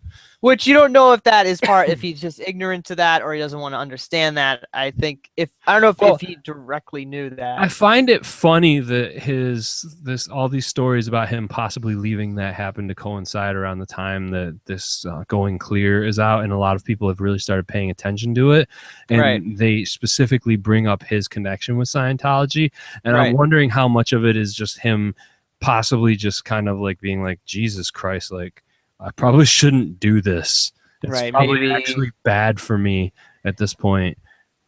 And I get it, and there's all this weird stuff because everybody. So somebody, I don't know if it was Joanna Robinson. Somebody wrote an article that's up there, and it's about Tom Cruise, and it's about the thing on Oprah where he was jumping on the couch, Right. which has kind of just haunted his career ever since. Mm-hmm. And it's basically saying like how everybody has all of these memories or impressions of Tom Cruise that basically aren't correct, Mm-hmm. and that he's really not crazy, and that it just happens to be this one video that happened to happen on TV that may have been kind of shot in this way that now people are misconstruing all this stuff. And it's kind of a fascinating read. I read it a while back, but you can probably find it out there. I think it was Joanna Robinson, but I'm not 100% sure. You can Google it, I'm sure, and find it. But it's one of those things where I feel like that probably had all this damage to his career and stuff. And it is a little creepy that he, married this girl that publicly like said that she was in love with Tom Cruise since she was like a little girl. Right. And the Katie Holmes thing. Mm-hmm. And their whole relationship and some of the other stuff is a little bit weird, but other than that, like I don't really fucking care. Right. Like that's not my business, right? That's their business. And Mm-hmm. There's a lot of other shit out there that happens that's much worse, and she's a grown-ass woman, so she can make her own decisions. That's right. And he's got a lot of money, and there's a lot of other rich motherfuckers out there who do a lot of shit that's much worse. Right. So why would I let that get in the way of me being able to enjoy a movie? And I'll tell you, man, Edge of Tomorrow was fucking awesome. Like, it was one of my favorite movies. I could- last year, right? Yeah, and I could name you like a fuck ton. Almost all the movies that he's been in are probably I I've don't liked think- them in some capacity. And even if I didn't necessarily like the movie, I don't think he's ever been bad in a movie. Like, I think he's always been good. Yeah. Like, I think he's always brought what he was supposed to. Like, he always gave like 110% to the fucking movie. Oh yeah, he doesn't slouch, that guy. I mean, he definitely gives it his all. I mean, he's professional. When you come to see a movie, like, or when I come to see a movie, like I want to see movies in all its like authenticity, and Tom Cruise is a part of that authenticity. He is very true to the job he wants to do, and he's very respectful of the viewer, and that's really genuine. Like that's not everyone is like that. You'll have your Adam Sandlers who show up and get their paycheck and leave, but then you have your Tom Cruises who like fucking get in there and really try to make you look at a scene differently because they fucking care. And like sometimes he'll be like completely off the walls crazy in some scenes. Like if you watch like Vanilla Sky and things like that, like he like kind of acts like or Jerry Maguire where he'll just like he'll act insane and it's great. Yeah, I like Tom Cruise. The Tom Cruise cast 2015. So so anyway, we might review Rogue Nation. Nation on the show because I don't know if what else is coming out next week, but That's probably it is, I don't know. So we'll see. I mean, I don't know. Are you going to see it on Thursday? I'm going to try to, yeah. All right. Well, if you see it Thursday and I see it Thursday, then next week we'll just review it because Chad's not going to be here anyway. So Right. if the two of us see it, then because we don't have a movie right now for next week. Nah, just saying. So Rogue Nation cast. Yeah. So I'd be down to do that. I'm going to revisit the first two and then watch 3 and 4, and then I'm going to go watch Rogue Nations. Mm-hmm. So I'll probably watch for like Monday, Tuesday, Wednesday, Thursday. It'll be like Sunday, Monday, Tuesday, Wednesday. I'll watch one each night, and then I'll watch the other one on Thursday. Oh, man, you're gonna be MI overload. Yeah, but yeah, it happens, man. I watched all the Terminator movies right before I watched Genesis, and that's true. And that's a harder pill to swallow, I think, in some ways. Probably. Yeah. Probably. I mean, that's a lot more time too. I'll tell you that because right. Yeah, those movies are long. Some of them are, man, and I mean, we already had that discussion a few weeks ago, but needless to say, I didn't necessarily come down on the side of that movie that a lot of people have. So maybe part of it is because I rewatched everything at the time, and I don't know. There's various reasons, but yeah. So I don't know. That'll probably happen next week. But Tom Cruise seems all right to me. I don't know. I like him in movies. Yeah. So he's been good in a lot of stuff that I've seen him in. So anyhow, before we take a break here, and then we'll come back and review Pixels because it's like 12 a.m. right now, and I'm sure Jesse wants to go home. I'm at work. Still. I've been here for 10 hours. Slanging them books.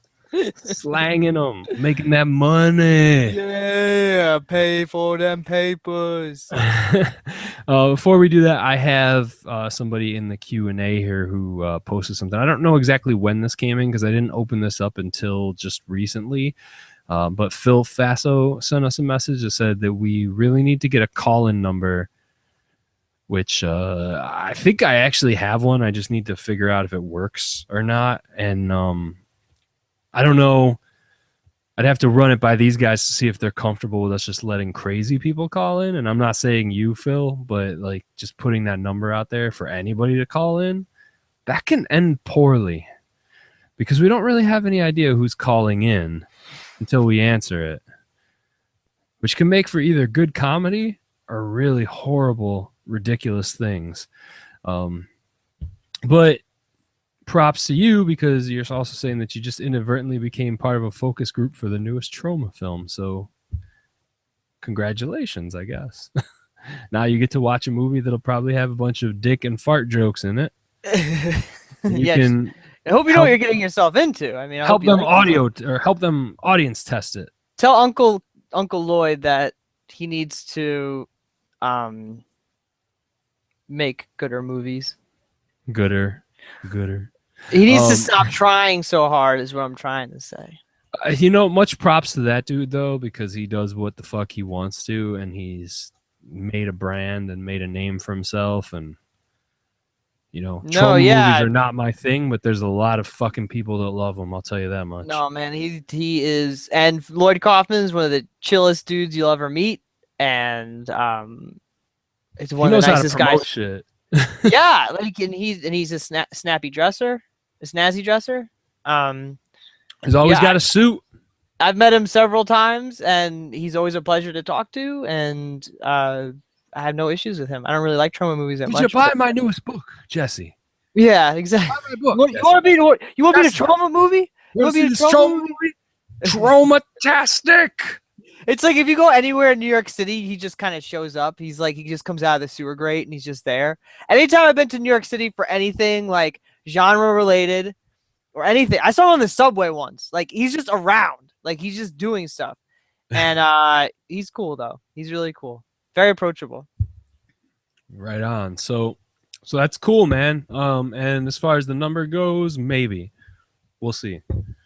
And I don't mean that in like any kind of weird condescending way. I just mean that as in like I have a number that I think I could make work for people to be able to call in. I just don't know if it's something that we're going to introduce into here or not. Because this show already runs long enough as it is. Yeah, we don't need distractions. We're totally distracted by our. See, I'm trying to put this fucking cap on my bottle.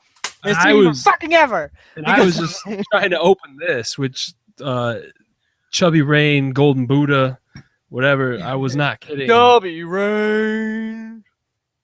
No, that's Chocolate Rain. Chubby Rain is that shit from Bowfinger. Mm-hmm. It's the one where he's like, Chubby Rain. Those fucking raindrops with the aliens in them and shit. But no, he sent a picture out on Twitter and said he was ready for the podcast and this is what he was drinking. And I happened to have one. It's Founders Centennial IPA. So I was not joking when I said that I have one of these, and I'm gonna actually drink this in a minute here. I just opened it, so I gotta pour it. But that is what I will be drinking in a second here. So yeah, we get distracted by a lot of shit here, including ourselves, and apparently wrestling and Hulk Hogan and all sorts of other nonsense that comes on this show. Which I don't know. People must like it because people listen. So thank you. Wait, people are listening? Man, there's somebody listening now. Nobody listening. There's somebody listening now. Just one person. Well, mine shows a couple, but but I don't know if this number is correct or not. So, and I don't really care anyway, because people download the show, right? So, download. I can't really blame people for not wanting to listen to us live on a Friday night. Like, if you got nothing else to do and you're just gonna like sit there and drink alone and feel sad about things, then we're happy to keep you company. But I mean, that's pretty much what we do, right? Like, we just keep each other company. Pretty much keep the darkness at bay. Because otherwise, what would I be doing right now? I'd be drinking by myself. You'd be yelling at your computer. You put like a picture of me on your screen, and you'd be talking to me, and you'd like stop and listen, and then you keep talking, and then you drink, and then you play hip hop music, and then pretty much. I mean, it's pretty much the same thing. You guys are just hanging out with us. That's about all it is, right? So yeah, kind of. Yeah, it's exactly. It's what it's always been, and that's sort of what we would like it to be forever and ever and ever and ever. So after I'm long dead and gone, you can hear me talk about butt fucking ET. Hashtag ET buttfuck.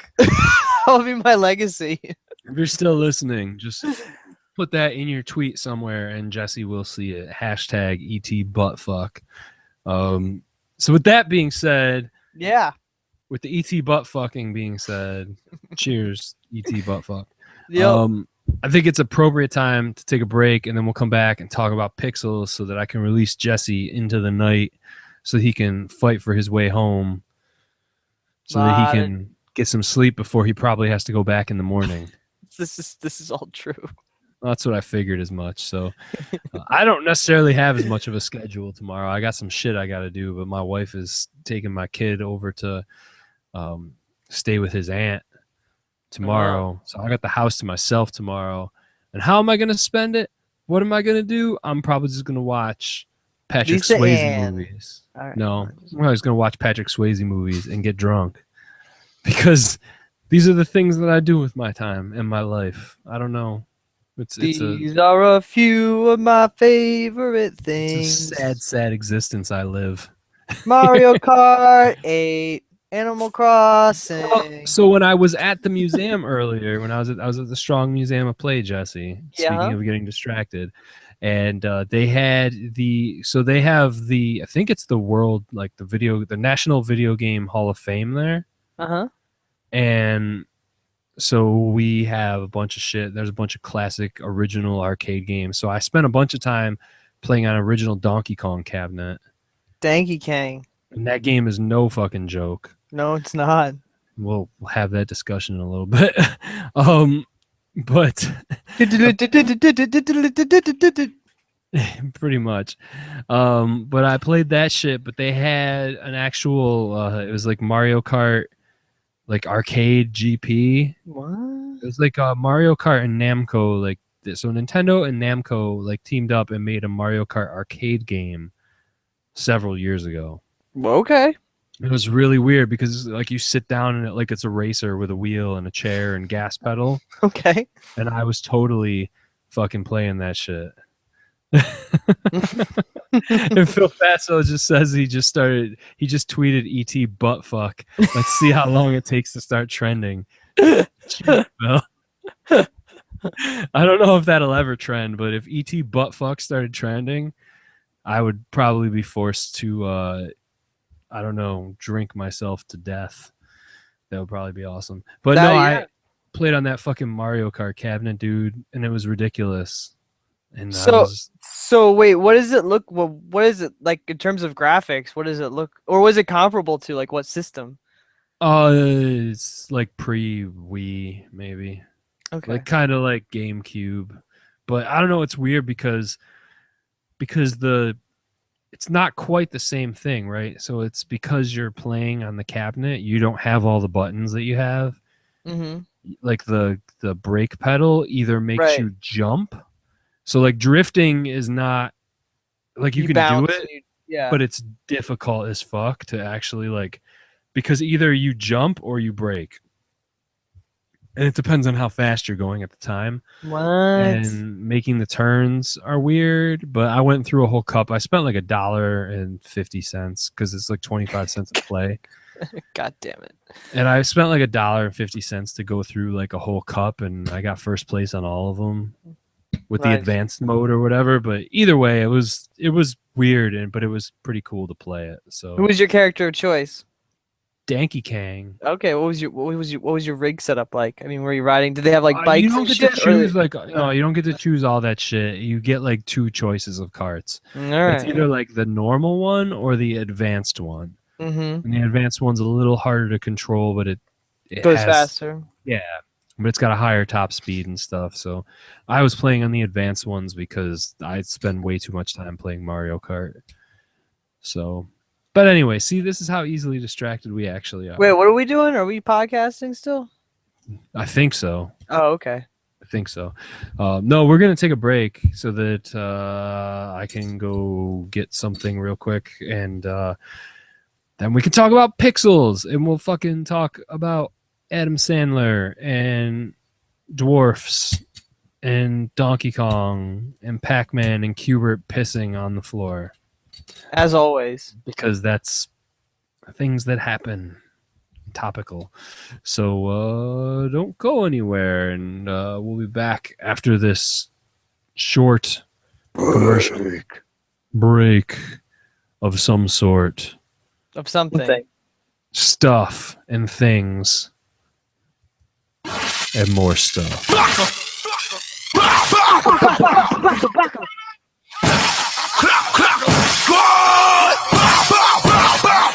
This is not a game now. Nobody can save you. Spent up all your change. Now your turn is done. We won't be afraid. We will want to make you. Knock you out the frame. We won't stop until you're gone. Game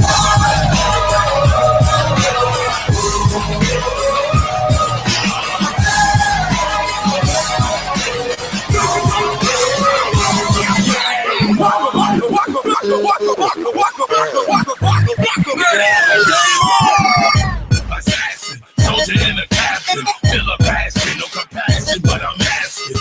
You say you break, while I'm attacking, a predator and my competitors. Been slacking, I'm never lacking. Boy, you're ready for that action that was cracking. Man, what happened to you happens? It's amazing all the places and the people faces. Put the tour rush like a spaceship, I'm racing against nothing but time. Probably wouldn't be so lost if you was watching the signs. They gon' play me like a PlayStation for playing on their station. But I'ma be the face of a generation. Kids with no patience or direction. Never doubt or question. My answer, game on. Hope you people ready? I'm reloading and I hold my trigger finger steady. This is not a game now. Nobody can save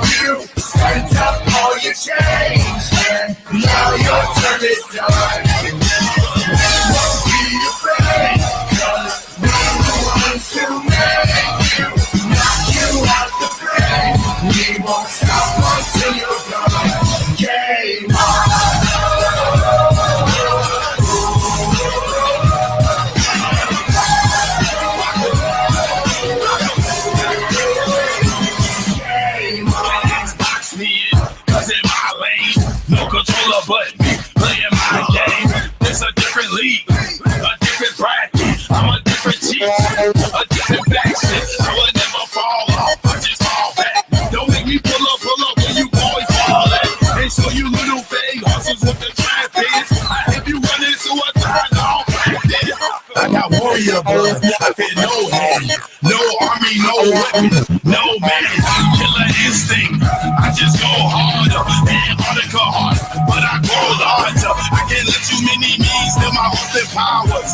I travel plenty seas, spent many hours to make gotta be the best he could be. So you go show respect when you talking to me. That number one spot, legacy I see is mine. It ain't what you take, what you is, what you leave behind.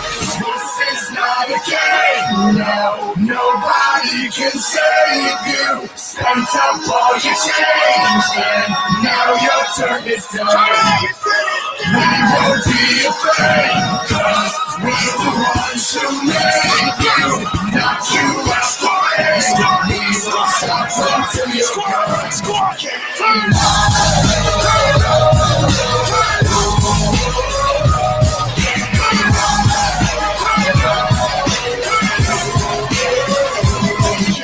Game on.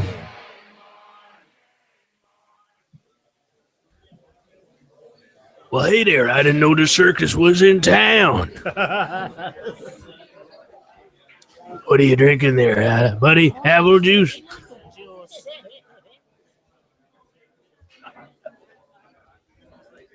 Bourbon. I ain't never seen your face in here, and well, to be honest, I don't like it. Hey, he's drinking apple juice. Which with the big boombox to play and record. Record what? My fist's me in your face so I can play it at your funeral. I'd like to see you try, motherfucker. I'd like to see you try.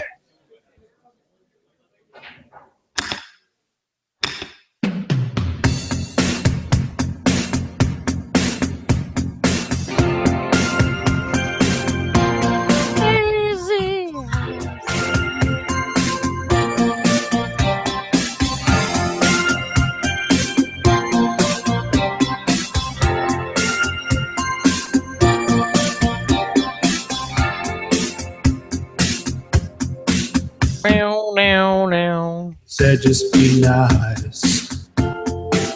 By now that logic just don't comply. There's three of you and I, just one guy.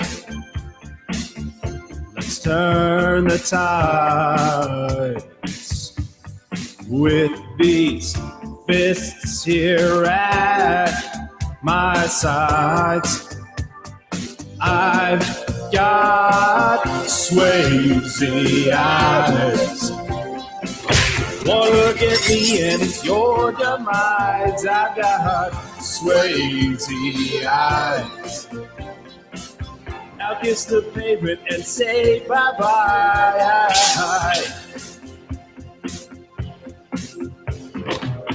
Step right up and I'll knock your ass out. Get your breath while I polish off this here stout. Fuck it, let's fight. You're in for one hell of a night with these Swayze eyes. One look at me and it's your demise. I've got Swayze eyes. Now kiss the pavement and say bye-bye. I've got Swayze eyes. Rip your throat out, I just might. I've got Swayze eyes. Now there's only two of you guys.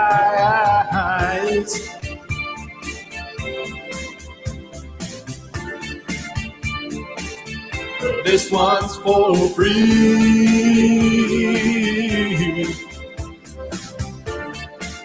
but the rest is all me.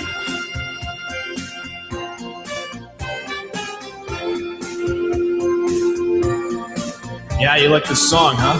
That saxophone, though. Yeah, how about you record it? I'll play it at your funeral for you. I've got Swayze eyes. Well, in the end, it's your demise. I've got Swayze eyes. Now kiss the pavement and say bye-bye. I've got Swayze eyes. Swayze eyes. I win with these Swayze eyes. You're too stupid to have a good time. I've got Swayze eyes. I've got Swayze eyes. Swayze eyes.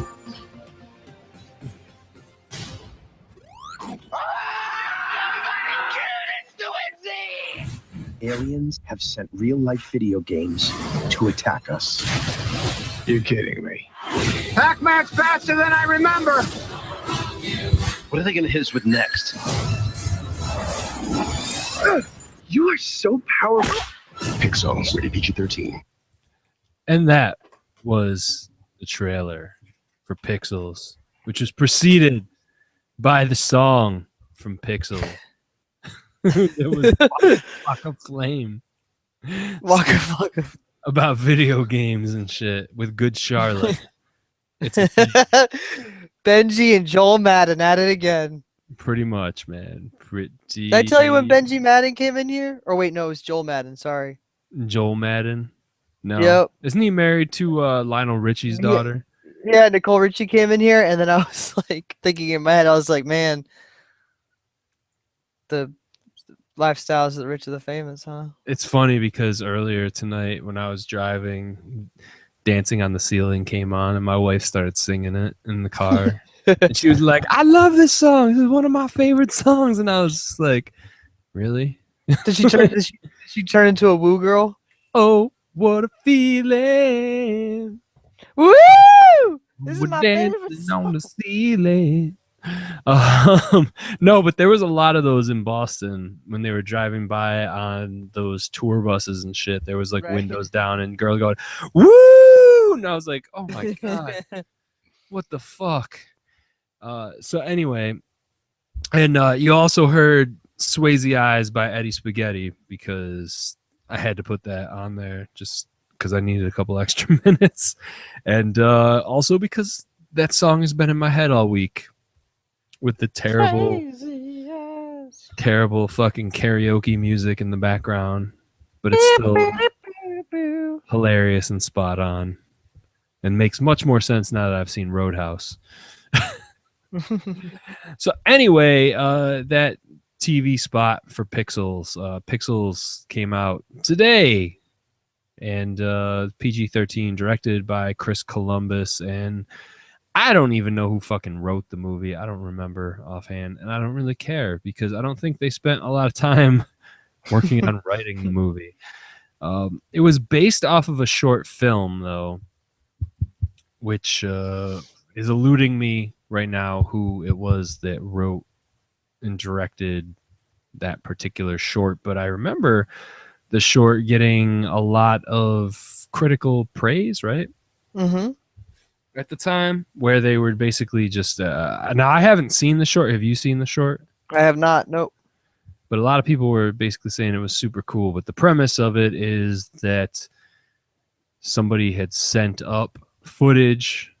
Well, so in the movie version, Dan Aykroyd sends up video game footage from the 1982 World Arcade Game Championships into space in this time capsule or whatever that they send up there in case aliens happen to actually be out there, which, let's face it, we know there has to be aliens somewhere. There has to be, right? But no, I totally agree. In this whole, like, all these universes, there has to be some other planet somewhere We live in an infinite place, man. It's we can't even fathom what kind of possibilities are out there. I know, Can't. right? We can't. It's wild. Yeah.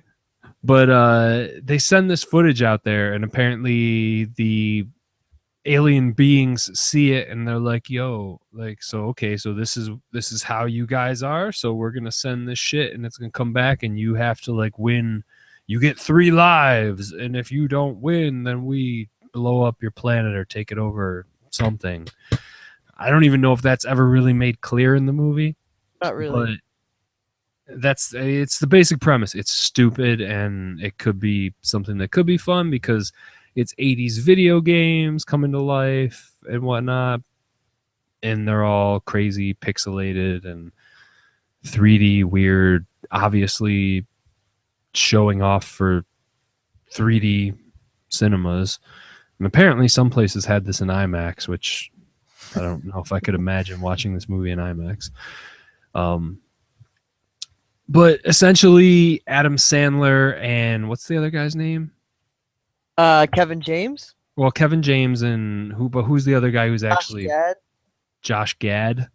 Gad, is it Gad or Gat? I forget. don't He's know. the guy who voices Olaf in the Frozen movie. Oh, Jesus. Yeah, Josh Gad. Sorry. Okay. So him and Peter Dinklage. As a cheap Billy Mitchell. Pretty much. Well, we'll talk about that in a little bit. But they are brought in because Kevin James is now the president. So somehow Adam Sandler was this video game guru, and his buddy, his frumpy buddy, who wasn't very good at video games and didn't necessarily fit in with the group, became president of the United States. And then Adam Sandler, who now happens to just work installing TVs and shit for people, ends up at the house of this lady who's actually a colonel in the army and has a bunch of awkward interactions with her before Kevin James calls him up to come help fight the alien video games. And yes, it's just as stupid as it actually sounds. So yeah, movie's out, and I guess the critical reaction has been pretty awful. I think it's safe to say, to the film. And I don't know. I guess let's start with you, Jesse. Like, what were you actually expecting from this movie? Like, what was it that you actually were expecting? What did you think about it? And how do you think that this, I guess, fits with Hollywood these days? So when I first saw the trailer, I thought it looked pretty dumb and pretty bad. But there could be something there for like a good summer blockbuster sort of, popcorn movie. Like it had potential to be really fun. And, I like video games. I'm a video game guy. So when I didn't have much anticipation for it, but I wanted to check it out. I didn't really like the fact that Sandler and company were attached to it because I don't really have an appreciation for Sandler outside of like Punch Drunk Love and a few other things. So then the reviews came out and they were like super scathing. And I was like, well, of course this movie was going to be bad. Like, but I didn't think it was going to be this bad. But then I was actually reading some of the reviews, and then they seemed like they were just all hate banging Adam Sandler. And I was like, okay, so are we actually talking about the movie now? Or are we talking about Adam Sandler? Like, and we were talking like the Tusk Kevin Smith thing, where like I didn't like Tusk, but I didn't like Tusk as a movie, and I wasn't gonna go and attack Kevin Smith about it the whole time. Like I just didn't think it worked. Whatever. That's not here there. But anyway, so then I was like, okay, well, it's probably bad, but I'm gonna give it more of a benefit because I feel like these reviewers and a lot of the critics are just coming after Sandler like they always do, just like they do with Kevin Smith in a lot of ways. And so I was like, you know what, it could be really fun. So I actually ended up going. And I made a lot of jokes on Twitter, but I actually ended up going in with, actually some anticipation and maybe hoping it would be fun, but I didn't really have fun with it at all. I thought, this is not a positive thing because it shouldn't be a positive thing, but the movie looked like the video games in it Like we're talking Centipede and Donkey Kong and Galaga, and I think they had Pong at one point.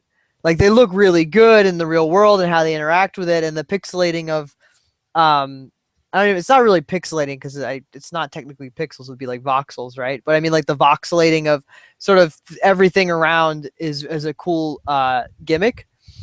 But what is really sort of weird about the movie is that everybody in the movie seems pretty bored.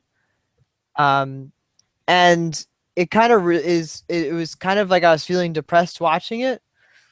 And like I don't need the story to make too much sense, and a lot of the times it doesn't, because all of a sudden they actually know where like the longitude and latitude of the next attack's going to be, and they have like the first 2 games that go off out of 3, like they happen almost like so quickly, and then they like it doesn't there's a weird sort of pacing issue and sort of a logic disconnect at some point.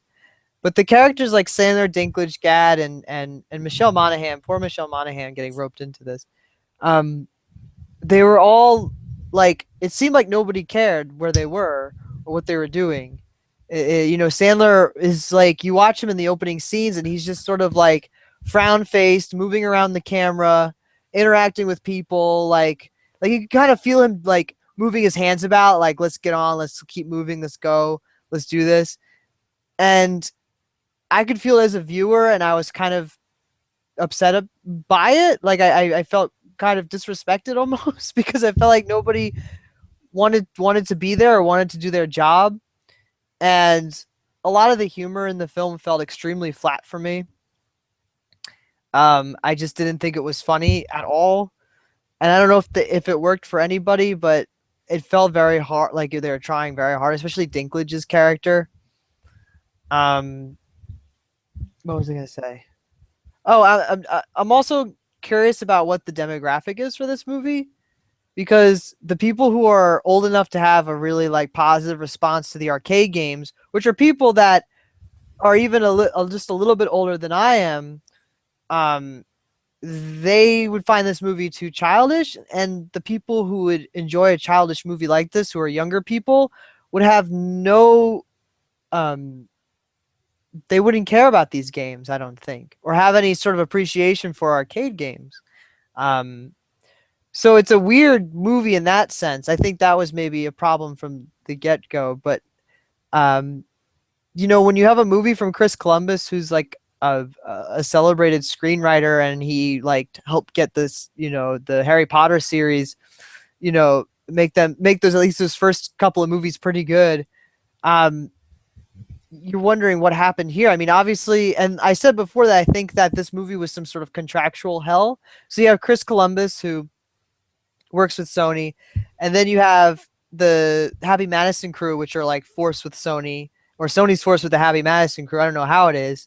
And you have a script which could have been really super fun, and obviously the short film did very well. And then it seemed like when they had to go and make the movie, there was a lot of paper signing and hands to be shook or shaken.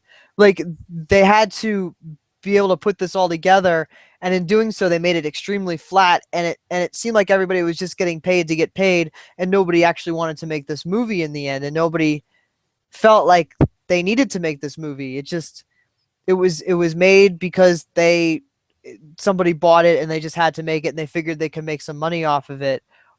And that's I guess that's how I feel. I don't know. It's a lot more than how I feel, but it's I did not like this movie at all, and I was surprised by how much I didn't like it, and kind of saddened by the experience in a lot of ways.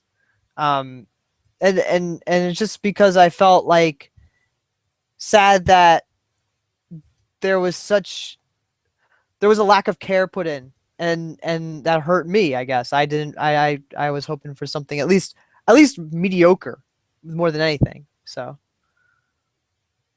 okay, so I definitely follow what you're saying on there, and I don't know exactly what the whole story is behind the movie, but it seemed a little bit weird, because I swear that when I was hearing about this movie to begin with, there was almost like no mention of Adam Sandler as well, right? Like the Mhm. original trailers and stuff. Am I wrong about No, that? you're right. And if you watch Even the TV spot that I had there does not have Adam Sandler in there at all. and even if you watch the first trailer, there you'll see like a shot or two of Kevin James, or you'll see a shot or two of somebody else, but nothing really, right? You have like Professor Utami, right? The guy the programmer who made Pac-Man is sort of the highlight, and he's like he's the funniest part of the movie, and he's not even an actor, right?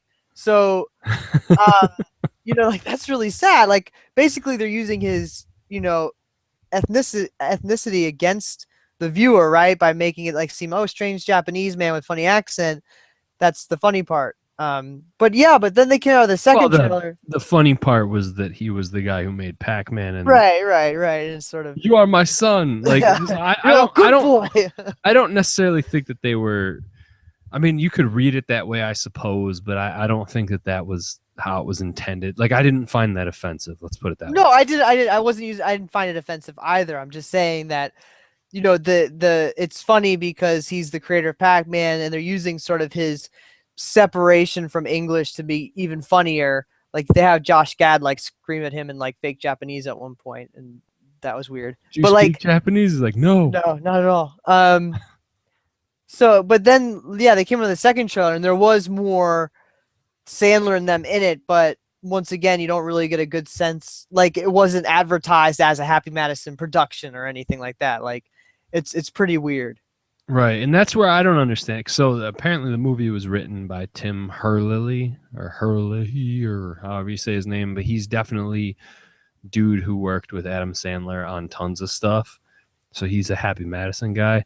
So I'm not sure exactly how that all worked out. If it's something where like Adam Sandler optioned the movie from the short and then gave it off to that dude to write, or if Sony just optioned it and then kind of turned it over because they're like, yo, we got you under contract for some shit, so we're going to put you and make you guys make this shit, or how that worked out.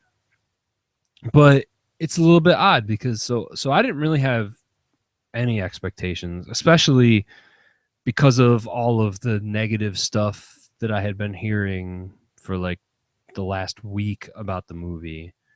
I had pretty much zero expectations, and I decided, well, I'm just gonna fucking go and drink some bourbon and go watch this movie because whatever. And I don't think it's a good movie.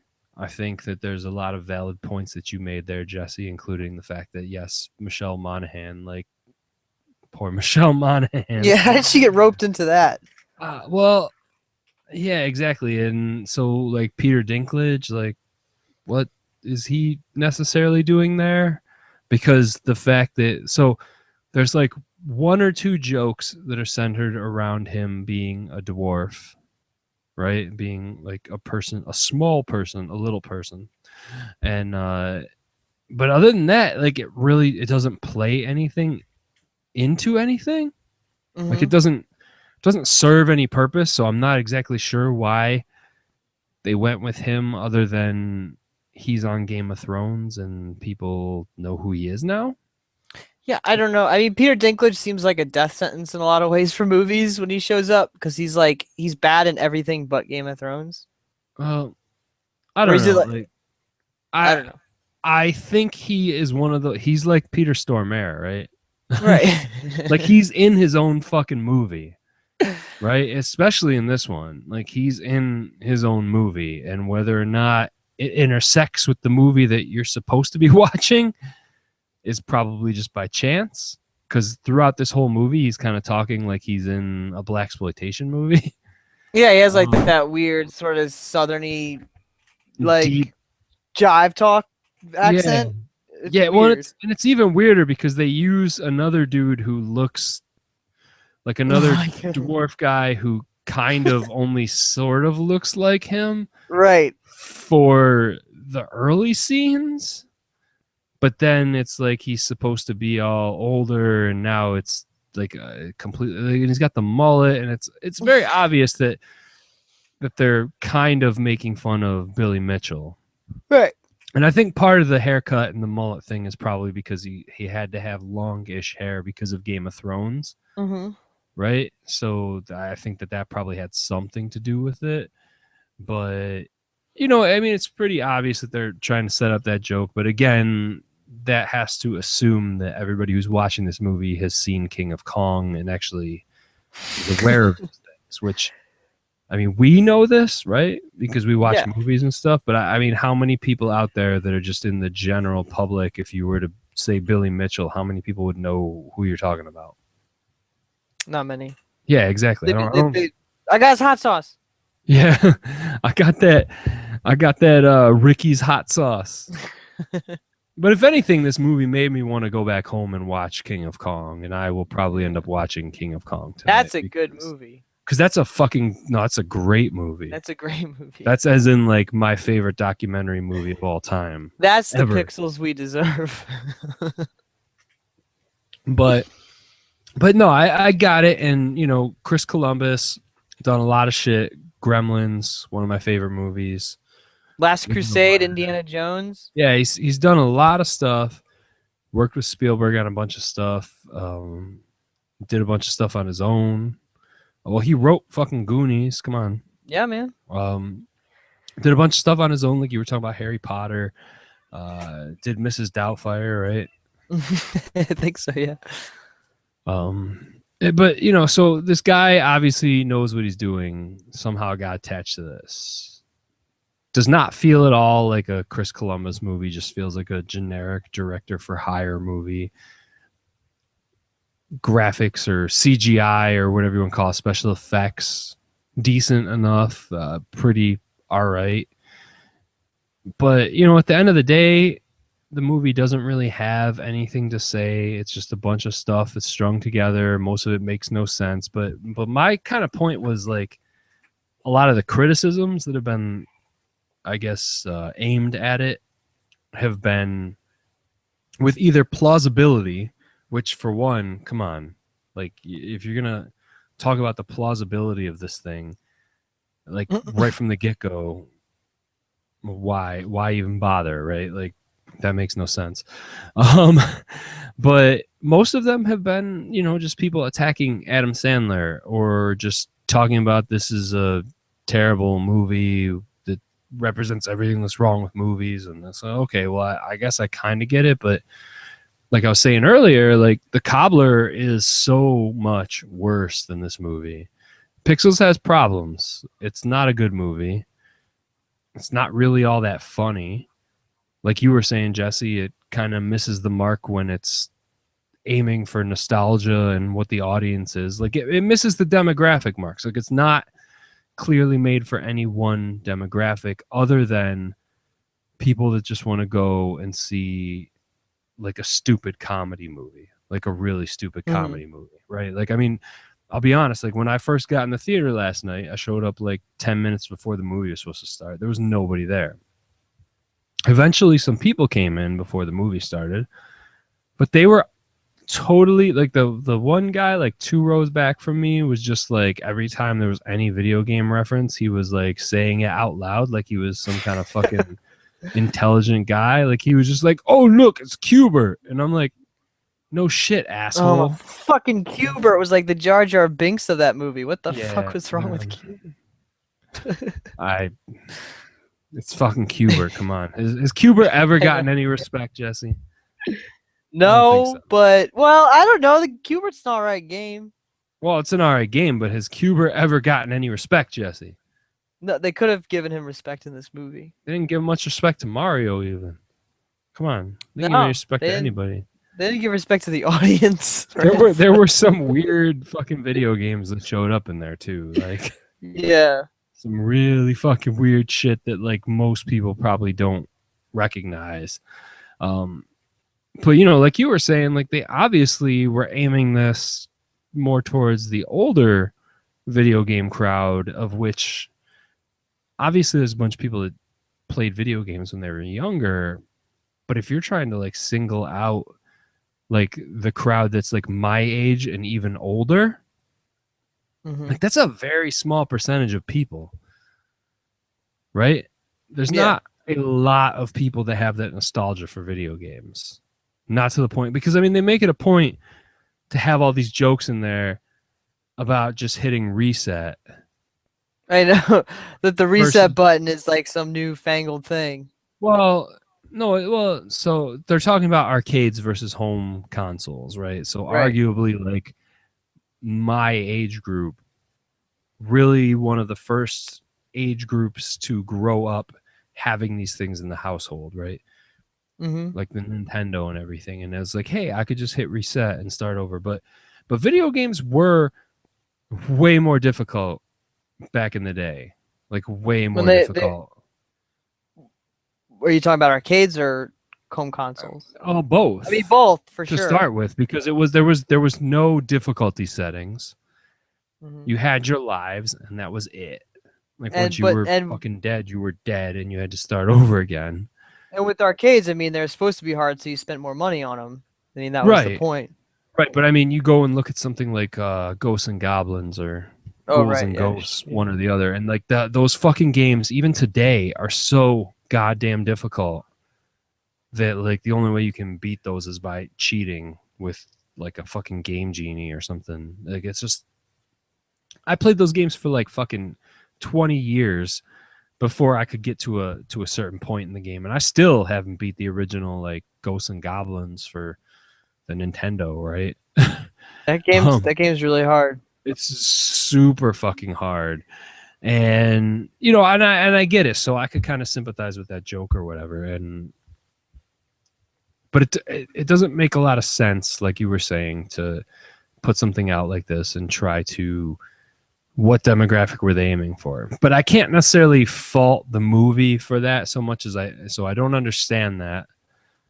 But that shouldn't really rate, I guess, my experience with the movie, which, and again, I'm not saying this is a good movie, but I don't think it's the abomination that everybody else has been saying that it is. Because do I feel worse for having watched it? No. It was a dumb movie. I watched it. I laughed a couple of times. There was a couple funny things that were in the movie. But mostly I was just like, oh, looking around and being like, oh, video game, this guy, that guy, the other guy. But I don't really understand where Happy Madison comes into the equation. And I guess from the standpoint of whether or not somebody's going to enjoy this, if you are like a fan of wacky Adam Sandler comedies, you probably aren't going to get what you're looking for. But if you're looking for something smart, you're definitely not going to get what you're looking for. So I can see why a lot of people might not like this. But again, just because I don't like it doesn't mean that I think it's terrible, right? Mm-hmm. Like, I think it's competently made. I think there's a lot of awkward shit in there. There's definitely a lot of awkward product placement. Oh, it was a Sony movie, yeah. So it's just like, fucking Crystal Skull vodka, man. Like, oh, well, you got Dan Aykroyd who shows up for like a second, and so then when they're at the bar, they're like, oh, well, here's some vodka, and then of course they're like, my PS4 on my big Sony TV, play Last of Us. Yeah, and it's super awkward with some of that stuff. But again, I mean, Hollywood movie, right? Like, should we? I mean, look at Jurassic World. Right, yeah, you got Coca-Cola and everything and whatever. And they made jokes out of it, but you know, this and the other, like, but you know, Kevin James didn't really bother me. Like, I think he was all right in this movie. He wasn't just like, look at me, I'm fat, I'll fall down. In this movie, he's just like, look at me, I'm fat, I can play the crane game. I got Chewbacca mask, bitch. And he just shows up with the crane at the end randomly.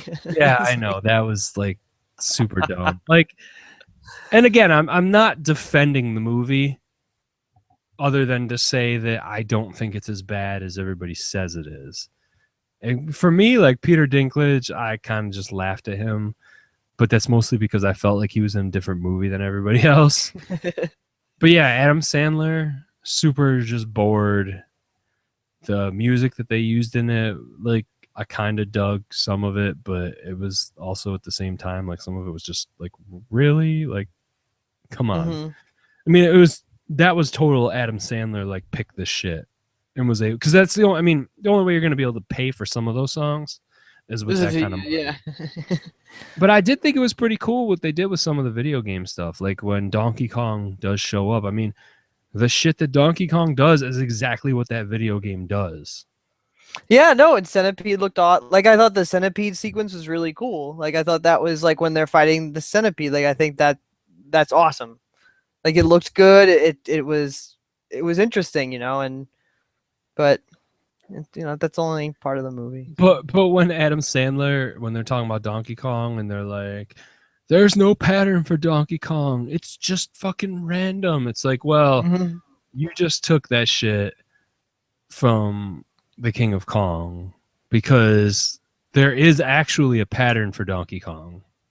Right. There is one spot in that particular documentary where they say that in the later levels, the barrel placement is kind of random, but there are definitely patterns in that game.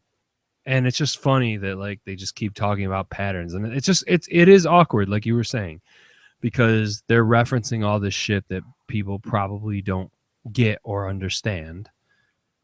And they spend like a half an hour with that setup with the younger kids playing the video games. I know, like, I know. Really long. It's not like usually in these movies it's like the first 5 to 10 minutes where they kind of show the shit that sets it up, and in this movie it's like 20 to 30 minutes before they actually even get to like the present day, and then they still have a setup. So you probably only have about an hour of the movie that's actually like this video game stuff happening, right?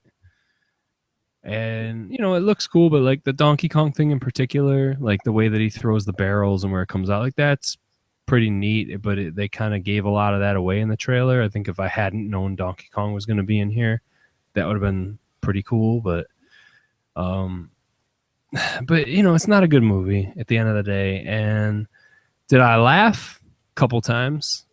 Do I think that this movie, do I feel bad for having seen this movie? No.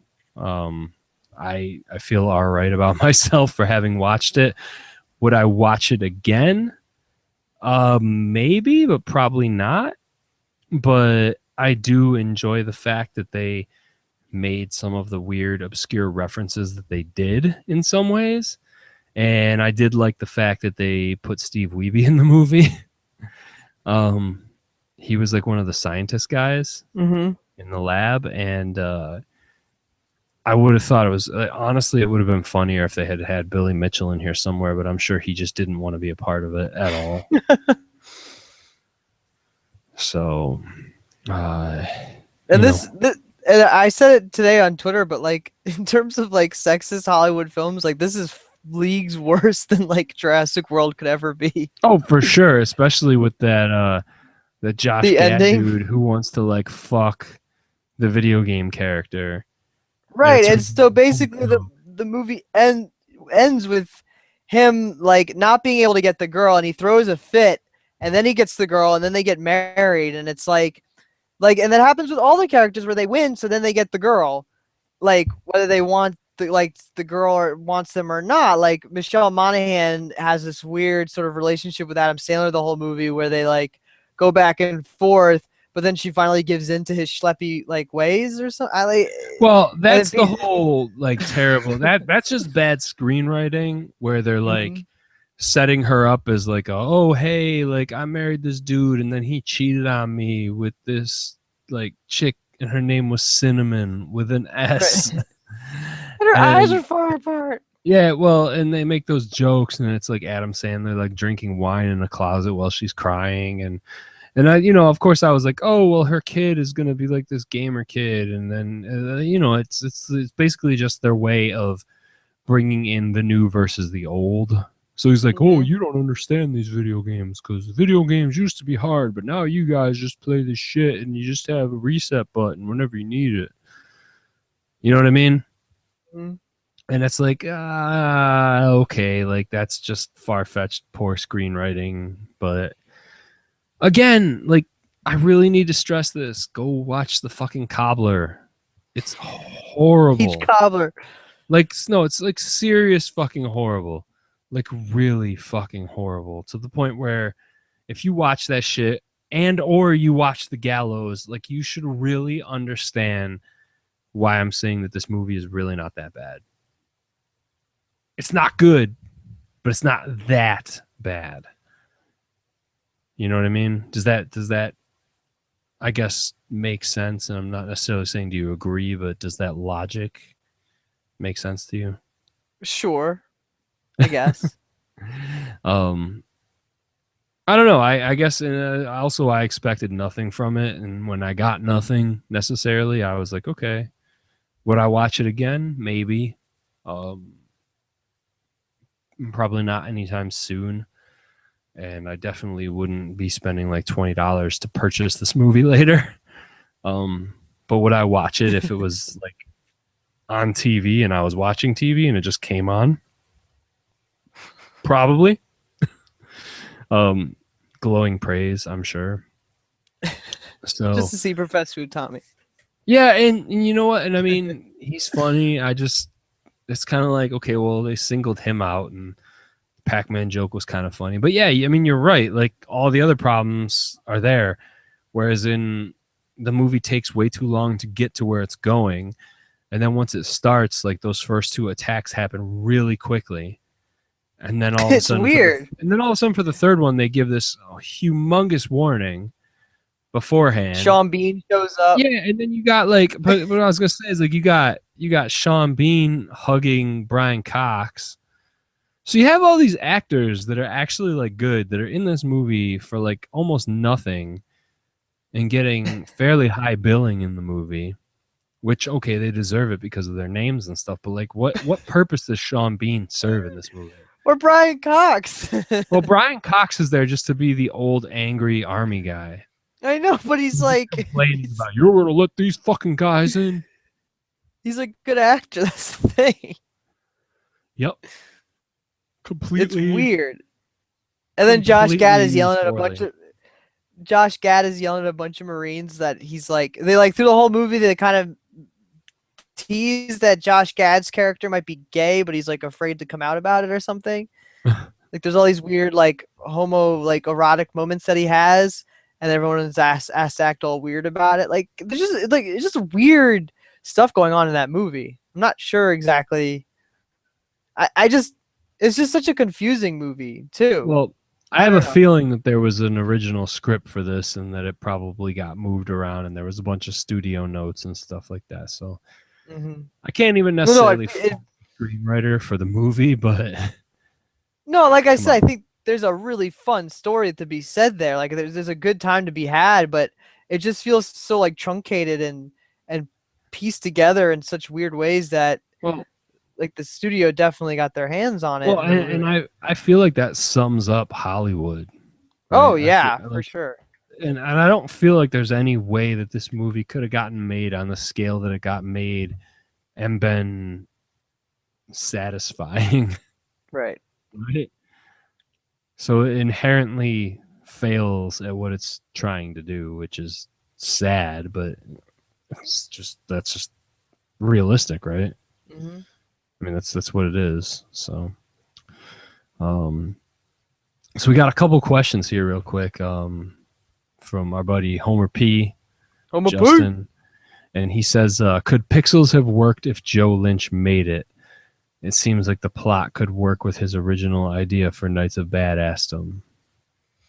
Sure, I would think so, but then you know, it's hard to say. A movie like Joe Lynch has already been fucked over by that, and I mean, this movie was directed by the Pixels. Chris Columbus was behind it. Like Chris Columbus is not.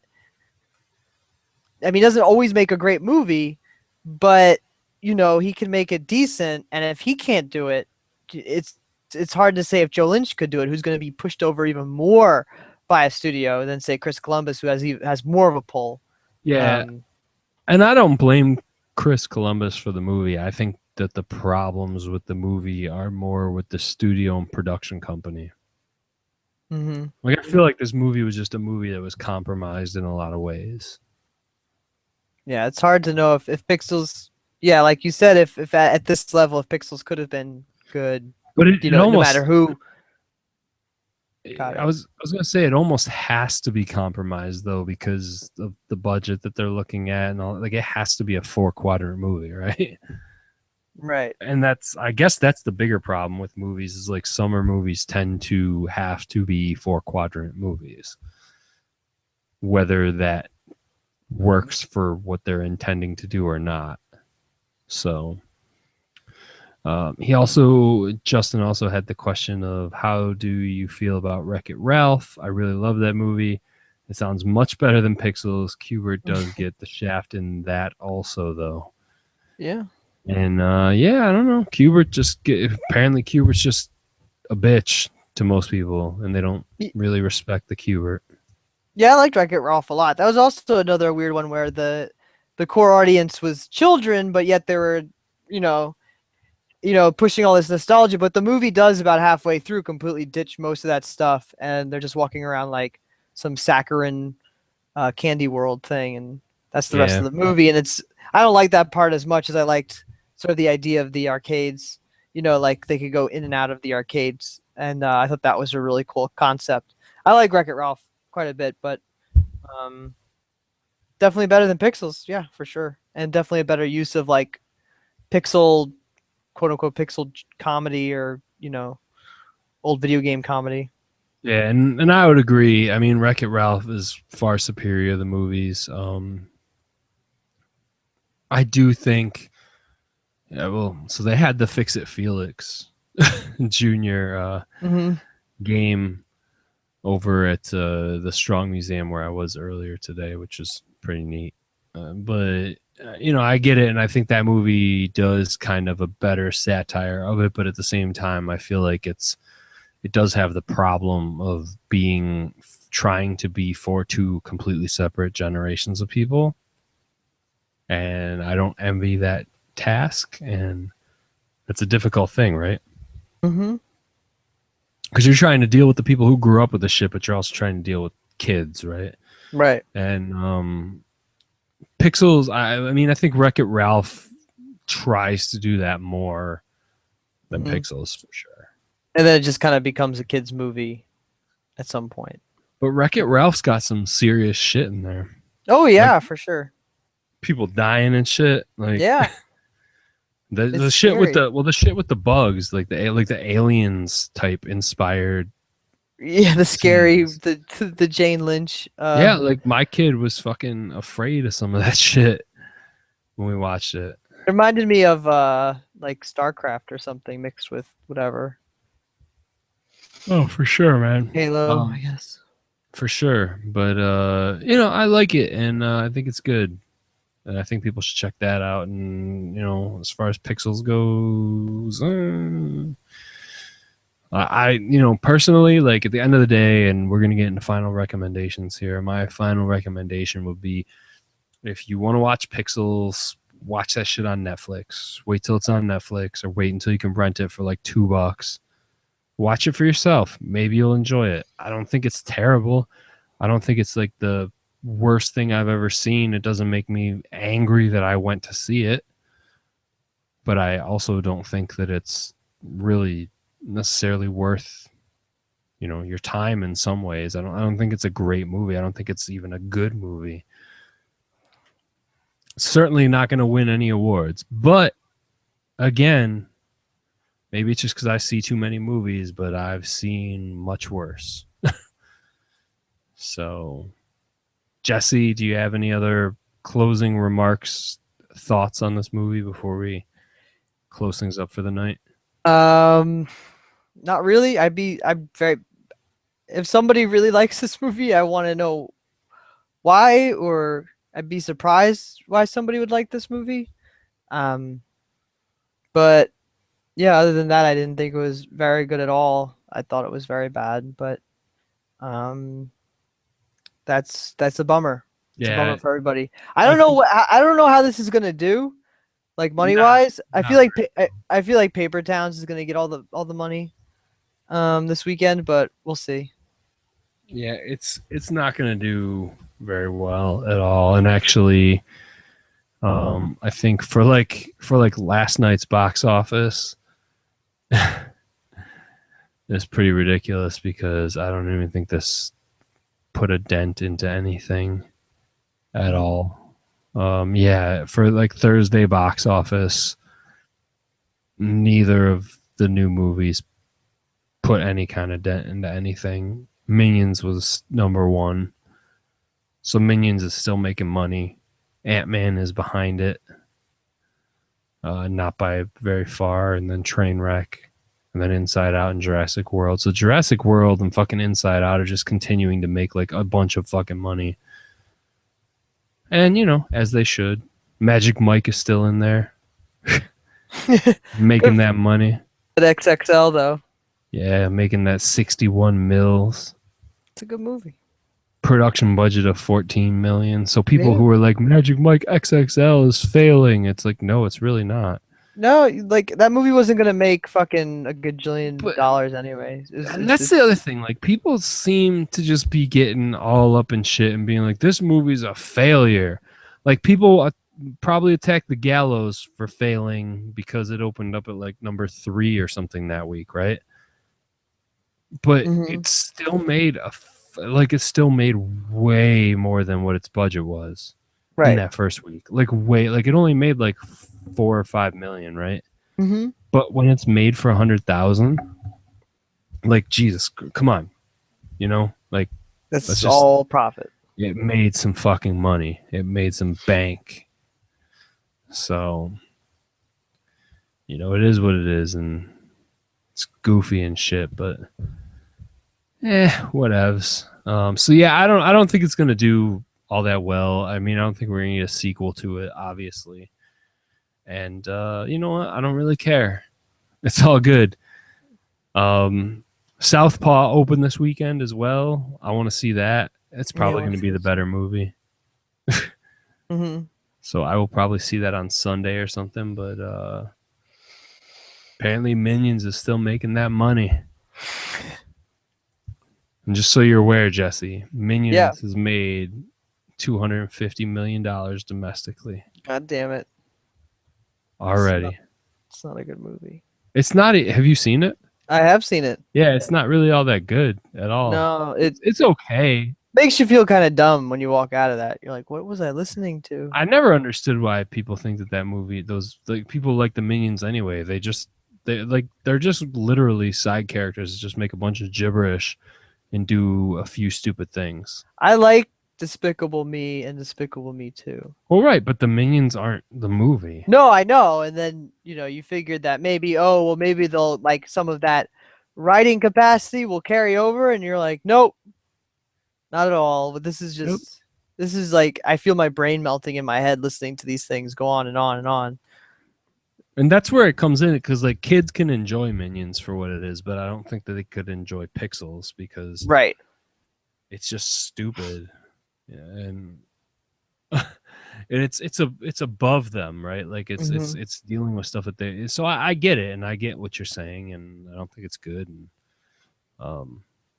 it sounds like we're kind of both saying, well, you really don't need to watch this. You more so than me. Y'all are good. So okay, well that's it, I guess, for that opinion and for this show tonight. So it sounds like pretty much go at your own risk, and I still say if you can rent this shit or watch it online, like when it's streaming later on legitimately, then go do it. When it's on Netflix or something, if it ever is, then go do it. If it's on iTunes, rent the shit if you want to watch it. And if you have a love for old video games, you might find some things to enjoy about it. But other than that, I don't think there's any reason to watch it in the theater unless you are going to go and try to watch the actual 3D version of it, which I don't know if it's any good because I didn't see it. But I could see a lot of the stuff in the movie working if the 3D was done well. I heard that the 3D is very good. I think somebody said that if you're going to see it in 3D, but I didn't care enough to see it in 3D. And that's the thing. I would almost be like, when I was watching it, I was like, man, I kind of wish I had seen this in 3D. But would I go back and rewatch it just to see it in 3D? Like, I don't think so at all. Yeah. So yeah, I guess that's that's it. Do you have anything else you want to weigh in on with this movie before we sign off here for the evening? Nah, son. What about that Billy Mitchell, though?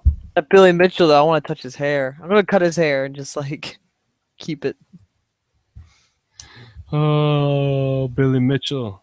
That Billy Mitchell! I want to sleep. Yeah, that's right. So we are going to be back,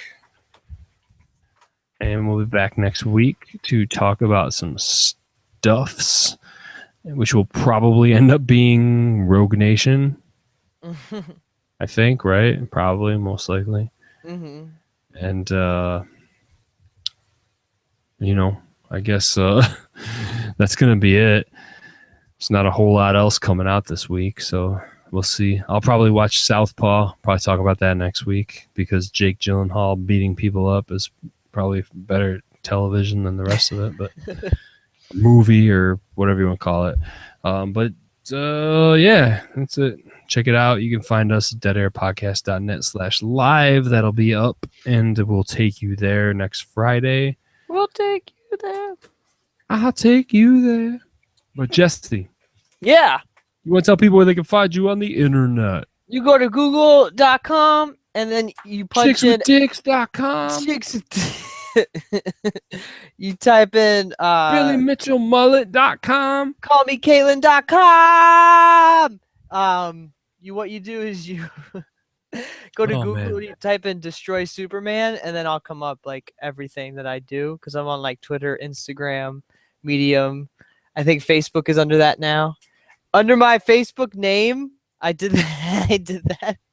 So I'm gonna play a real mean joke on my girlfriend at some point. But I have Destroy Superman as my sub name on Facebook.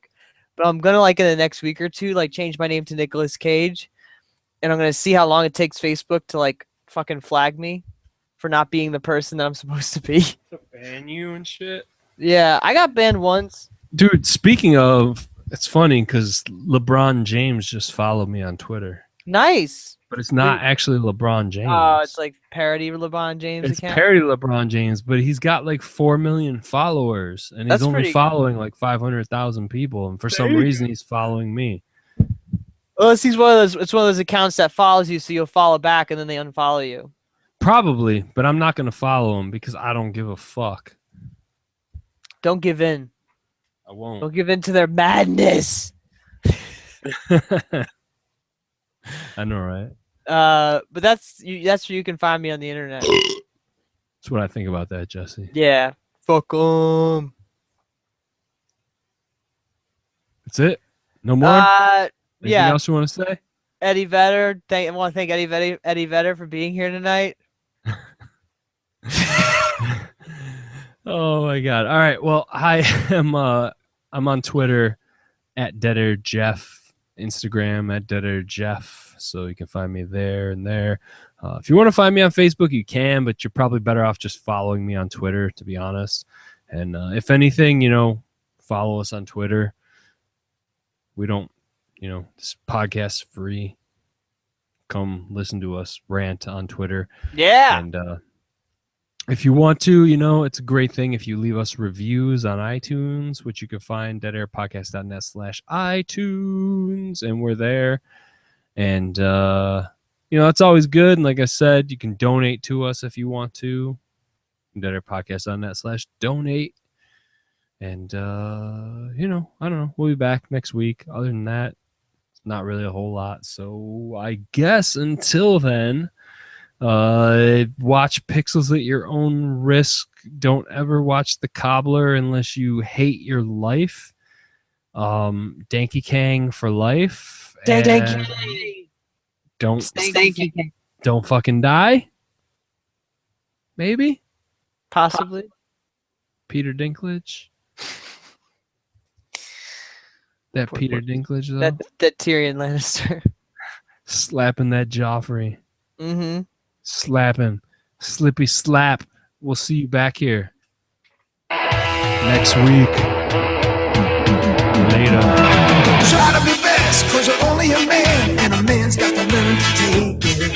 Try to believe, though the going gets rough, that you naked. History repeats itself, try and you succeed.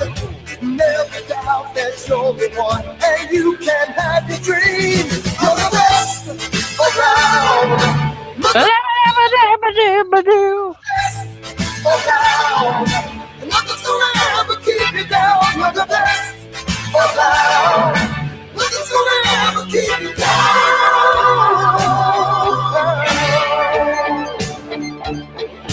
Fight to the end, 'cause you're not prepared. On the strength that you have beside you. I gotta be proud, standing out in the crowd. It belongs in the game to fight.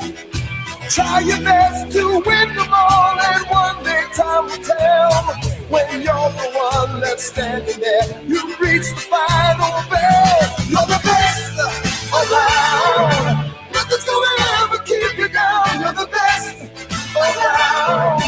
Nothing's gonna ever keep you down. You're the best around. Nothing's gonna ever keep you down.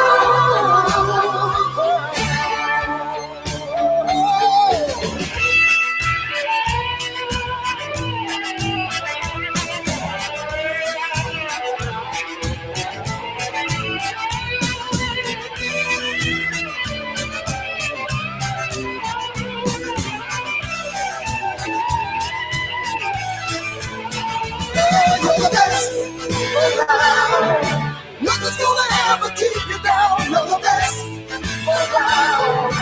Nothing's gonna ever keep you down. You're the best around. Nothing's gonna ever keep you down.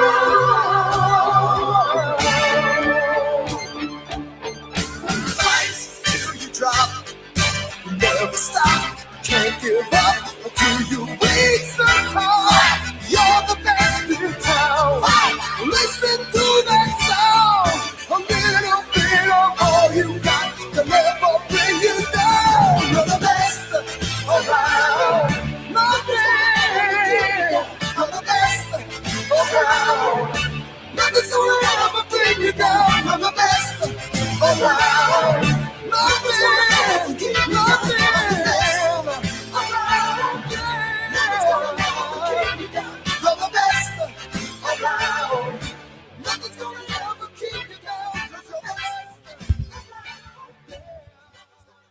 Blood fart.